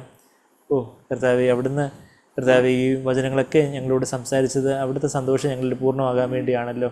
കർത്താവേ, അവിടുന്ന് കർത്താവേ അതെല്ലാം സംസാരിച്ചിട്ടും ഞങ്ങളുടെ ഹൃദയങ്ങളുടെ ആരുടെയെങ്കിലും ഹൃദയത്തിൽ സന്തോഷം പൂർണ്ണമാകാതെ, അത് നിറഞ്ഞു കവിയാതെ, എൻ്റെ പാനപാത്രം നിറഞ്ഞു കവിയാതിരിക്കുന്നുണ്ടെങ്കിൽ കർത്താവിന് എത്ര വിഷമമായിരിക്കും. നമ്മൾ അപ്പനമ്മമാർ എത്ര എത്ര എത്ര പാടുപെട്ട് കുഞ്ഞുങ്ങൾക്ക് വേണ്ടി പല കാര്യങ്ങൾ ചെയ്യുമ്പോൾ അവരത് വിലമതിക്കാതിരിക്കുമ്പോൾ അപ്പനമ്മമാരുടെ ഹൃദയത്തിൽ വലിയൊരു ദുഃഖമായിരിക്കും. എന്ന് പറഞ്ഞതുപോലെ കർത്താവ് സ്വർഗത്തിൻ്റെ വിത്ത് നമ്മളിൽ വിതച്ചത് കർത്താവിൻ്റെ സന്തോഷം നമ്മളിൽ പൂർണ്ണമാകാൻ വേണ്ടിയാണ്. നമ്മളുടെ ഹൃദയങ്ങളിലിപ്പോൾ യേശുവിൻ്റെ സന്തോഷം നിറഞ്ഞു കവിയുന്നില്ലെങ്കിൽ കർത്താവിൻ്റെ ഹൃദയത്തിൽ വിഷമമായിരിക്കും. അയ്യോ, ഞാൻ ഇത്രയെല്ലാം സംസാരിച്ചിട്ടും ഇത്രയെല്ലാം കാര്യങ്ങളെല്ലാം കർത്താവെ അവിടുന്ന് അരുളി ചെയ്തിട്ടും കർത്താവെ എൻ്റെ കുഞ്ഞുങ്ങളുടെ ഹൃദയം കലങ്ങിയിരിക്കുന്നുണ്ടോ? അവരെ വിഷാദിച്ചിരിക്കുന്നുണ്ടോ? അവരാകലപ്പെട്ടിരിക്കുന്നുണ്ടോ? കർത്താവിന് ആ ഒരു ദുഃഖം ഉണ്ടാകാതെ വണ്ണം നമ്മളെ ഹൃദയങ്ങളിൽ കർത്താവിൻ്റെ സന്തോഷം പൂർണ്ണമാകത്തക്ക വണ്ണം നമ്മൾ ഈ ലോകത്തിനുള്ളവരല്ല, ഞാൻ എൻ്റെ യേശുവിൻ്റേതാണ്, ഞാൻ കർത്താവെ ഞാൻ പരിപൂർണമായിട്ടും എൻ്റെ കർത്താവിൻ്റേതാണെന്ന് പറഞ്ഞ് നമുക്ക് നമ്മളെ തന്നെ സമർപ്പിക്കാം. ആ വചനം നമ്മളെ കാക്കും, അത് നമ്മളെ സൂക്ഷിക്കും എന്നൊക്കെ നമ്മൾ കേട്ടു. ആ വചനത്തെ നമ്മൾ സ്നേഹിച്ച് ആ വചനത്തെ നമ്മൾ ആ ഹൃദയത്തിൽ സംഗ്രഹിക്കുമ്പോൾ ആ വചനം നമ്മളെ കാക്കുന്ന, ലോകത്തിൻ്റെ കയ്യിൽ പെടാതെ പിശാചിൻ്റെ ദുഷ്ടൻ്റെ കയ്യിൽ അകപ്പെടാതിരിക്കാൻ നമ്മളെ കാക്കുന്ന ഒരു ദൈവത്തിൻ്റെ വചനം, നമുക്ക് ആത്മമാരിയായിട്ട് ഇറങ്ങുന്ന പരിശുദ്ധാത്മാവ്, നമുക്ക് വേണ്ടി സ്വർഗത്തിലെ പക്ഷപാതം ചെയ്യുന്ന നമ്മുടെ രക്ഷകൻ, നമ്മളുടെ രക്ഷാനായകൻ, സേനാനായകൻ, പുനരക്ഷകൻ, നമ്മളുടെ പിതാവ്, നമുക്കിനി വേറെ എന്താ കുറവുള്ളത്? എത്ര വലിയ സൗഭാഗ്യം നമുക്ക് കുടുംബമായിട്ട് ദൈവം നമുക്ക് സഭയെ തന്നിരിക്കുന്നു, നമുക്ക് സഹോദരങ്ങളെ തന്നിരിക്കുന്നു, എല്ലാ സ്വർഗത്തിലെ സകല ആത്മീയ അനുഗ്രഹങ്ങളും തന്നിരിക്കുന്നു. എല്ലാം അത്ര വലിയ സന്തോഷത്തോടെ നമുക്ക് കർത്താവിൻ്റെ സന്നിധിയിലേക്ക് നമുക്ക് അടുത്ത് വന്ന് നമുക്ക് പ്രാർത്ഥിക്കാൻ സ്നേഹം നിറഞ്ഞ പിതാവേ, അവിടുത്തെ വചനങ്ങൾക്കായിട്ട് ഞങ്ങളെങ്ങനെ സ്തുതിക്കുന്നു കർത്താവേ. അവിടുന്ന് ഞങ്ങളുടെ രക്ഷാനായകനായതുകൊണ്ട് you are the author of our salvation കർത്താവേ. അവിടുന്ന് ഞങ്ങളുടെ രക്ഷാനായകൻ, ക്യാപ്റ്റൻ ഓഫ് അവർ സാൽവേഷൻ. അവിടുന്ന് കർത്താവേ, ഞാനിതാ വരുന്നു എന്ന് പിതാവിൻ്റെ അടുക്കിലേക്ക് വരുന്ന ആ ഒരു അവിടുത്തെ ലാഘവം, ആ ഒരു മാന്യത, ആ ഒരു ഡിഗ്നിറ്റി കർത്താവേ, അവിടുന്ന് ആ വേല തികച്ച് പിതാവിൻ്റെ നാമം മഹത്വപ്പെടുത്തിയതുപോലെ ഓരോ ദിവസവും അവിടുത്തെ വേല തികയ്ക്കുവാൻ ഞങ്ങൾ ഓരോരുത്തരെയും സഹായിക്കണം കർത്താവേ. അവിടുന്ന് പക്ഷപാതം ചെയ്തതുപോലെ ഞങ്ങളുടെ കൂട്ടസഹോദരങ്ങൾക്കായിട്ട്, ഞങ്ങളുടെ കുഞ്ഞുങ്ങൾക്കായിട്ട്, കുടുംബത്തിനായിട്ടൊക്കെ പക്ഷപാതം ചെയ്യുവാൻ ഞങ്ങളെ സഹായിക്കണമെന്ന് പ്രാർത്ഥിക്കുന്നു കർത്താവേ. സഹായിച്ചായിട്ട് കർത്താവേ, അവിടുന്ന് കർത്താവ് പിതാവിൻ്റെ നാമത്തിൽ ഞങ്ങളെ സൂക്ഷിക്കുന്നതിനായിട്ട് ഞങ്ങളെ സ്തുതിക്കുന്നു. പിതാവിൻ്റെ മാർവിടത്തിലൊരു സ്വസ്ഥതയുണ്ട്, സമാധാനമുണ്ട്, ഐക്യമുണ്ട്. നന്ദി കർത്താവേ, നന്ദി കർത്താവേ. ഞങ്ങളുടെ ഹൃദയം നിറഞ്ഞു കവിയുന്നതുമായ പ്രസ്താവിക്കുന്നതിനെക്കുറിച്ചൊക്കെ ഞങ്ങൾ കർത്താവെ ചിന്തിച്ചു കർത്താവെ. ഞങ്ങളുടെ ഹൃദയവും സ്തോത്രത്താൽ നിറഞ്ഞു കവിയട്ടെ. യുവദാസിനെ പോലെ നാശമൊന്നും വേസ്റ്റൊന്നും പറയാതെ കർത്താവെ, ആകാത്തതൊന്നും ഞങ്ങളുടെ വായിൽ നിന്ന് വരാതെ കർത്താവെ, ഞങ്ങളുടെ കർത്താവെ പൊട്ടച്ചൊല്ലും കളിവാക്കും മറ്റുള്ളവരെ മുറിപ്പെടുത്തുന്ന വാക്കുകളൊന്നും ഞങ്ങളുടെ ജീവിത പങ്കാളിയാവട്ടെ, ഞങ്ങളുടെ കുഞ്ഞുങ്ങളെ ആവട്ടെ, ഞങ്ങളുടെ കൂട്ടസൗകര്യങ്ങളെ ആവട്ടെ മുറിപ്പെടുത്തുന്നത് പരദൂഷണവും ഏഷണിയും കർത്താവെ അങ്ങനെയുള്ള കാര്യങ്ങളൊന്നും ഞങ്ങളുടെ വിശുദ്ധന്മാർക്ക് ചേരാത്തതായിട്ടൊന്നും ഞങ്ങളുടെ വായിൽ നിന്ന് വരാതെ കൊണ്ട് ഞങ്ങളെ കാത്തു സൂക്ഷിക്കണേ. ഞങ്ങൾ പ്രാർത്ഥിക്കുന്നു, സഹായിക്കണേ. ഞങ്ങളെത്തിന് തരുന്നു കർത്താവേ, ഞങ്ങളെത്തിനെയും തരുന്നു. അവിടുത്തെ സന്തോഷം ഞങ്ങളിൽ നിറച്ചാട്ടെ എന്ന് പ്രാർത്ഥിക്കുന്നു. പരിശുദ്ധാത്മാവിനാൽ ഞങ്ങൾ യഥാർത്ഥത്തിൽ ഓരോരുത്തരും ഞങ്ങൾ നിറയ്ക്കണമെന്ന് പ്രാർത്ഥിക്കുന്നു. അതെ കർത്താവേ, അതെ, ഞങ്ങൾ ലൗകികന്മാരല്ലല്ലോ. അവിടുന്ന് ലോകത്തിൻ്റേതല്ലാതിരുന്നത് പോലെ തന്നെ ഞങ്ങൾ ലോകത്തിൻ്റേതല്ലല്ലോ. അവിടുന്ന് സ്വർഗത്തിൽ നിന്ന് കർത്താവേ ഭൂമിയിലേക്ക് വന്നു, ഭൂമിയിൽ നിന്ന് അവിടുന്ന് സ്വർഗത്തിലേക്ക് തിരിച്ചു പോയി. ഞങ്ങളും ഉയരത്തിൽ നിന്ന് ജനിച്ചവരാണ്. പരിശുദ്ധാത്മാവ് ഞങ്ങളിൽ വന്നപ്പോൾ ഞങ്ങളും സ്വർഗത്തിൽ നിന്ന് വന്നവരായി തീർന്നു കർത്താവേ. ഞങ്ങൾ ഈ സ്വർഗത്തിലേക്ക് പോകേണ്ടവരാണ് കർത്താവേ. ഞങ്ങളുടെ ഈ താഴ്ചയുള്ള ശരീരം കർത്താവെ അവിടുന്ന് കർത്താവെ അവിടുത്തെ മഹത്വമുള്ള ശരീരമാക്കി തീർക്കുന്ന വലിയ സ്വർഗത്തിലെ പൗരത്വം ഞങ്ങൾക്കുണ്ടല്ലോ കർത്താവെ. അവിടുത്തെ ആ വ്യാപാര ശക്തിയാൽ അവിടുന്ന് എല്ലാത്തിനും കീഴ്പ്പെടുത്താൻ കഴിയുന്ന വലിയ വ്യാപാര ശക്തിയാൽ അവിടുന്ന് കർത്താവെ ആ താഴ്ചയുള്ള ശരീരത്തെ മഹത്വമുള്ള ശരീരമാക്കി തീർക്കുമെങ്കിൽ ഇന്ന് തന്നെ കർത്താവെ ഞങ്ങളെ ആത്മാവിനാൽ നിറച്ച് ആ സ്വർഗീയ പൗരന്മാർക്ക് ഒത്തവണ്ണം ജീവിപ്പാൻ ഞങ്ങളെ ഓരോരുത്തരെയും അങ്ങ് സഹായിക്കണം. നിങ്ങളുടെ വേലയെ ഓരോ ദിവസവും തികച്ചുകൊണ്ട് ജീവിപ്പാൻ ഞങ്ങളെ സഹായിക്കണം. നല്ല മനസ്സാക്ഷി എന്ന തലയണ ഉപയോഗിക്കാൻ ഞങ്ങളെ സഹായിക്കണം കർത്താവെ. നന്ദി കർത്താവെ, നന്ദി. കൂട്ട സൗകര്യങ്ങൾക്കായിട്ടെല്ലാം സ്തോത്രം ചെയ്യുന്നു കർത്താവെ. പ്രിയ സൗകര്യങ്ങൾക്കായിട്ടെല്ലാം സ്തോത്രം ചെയ്യുന്നു.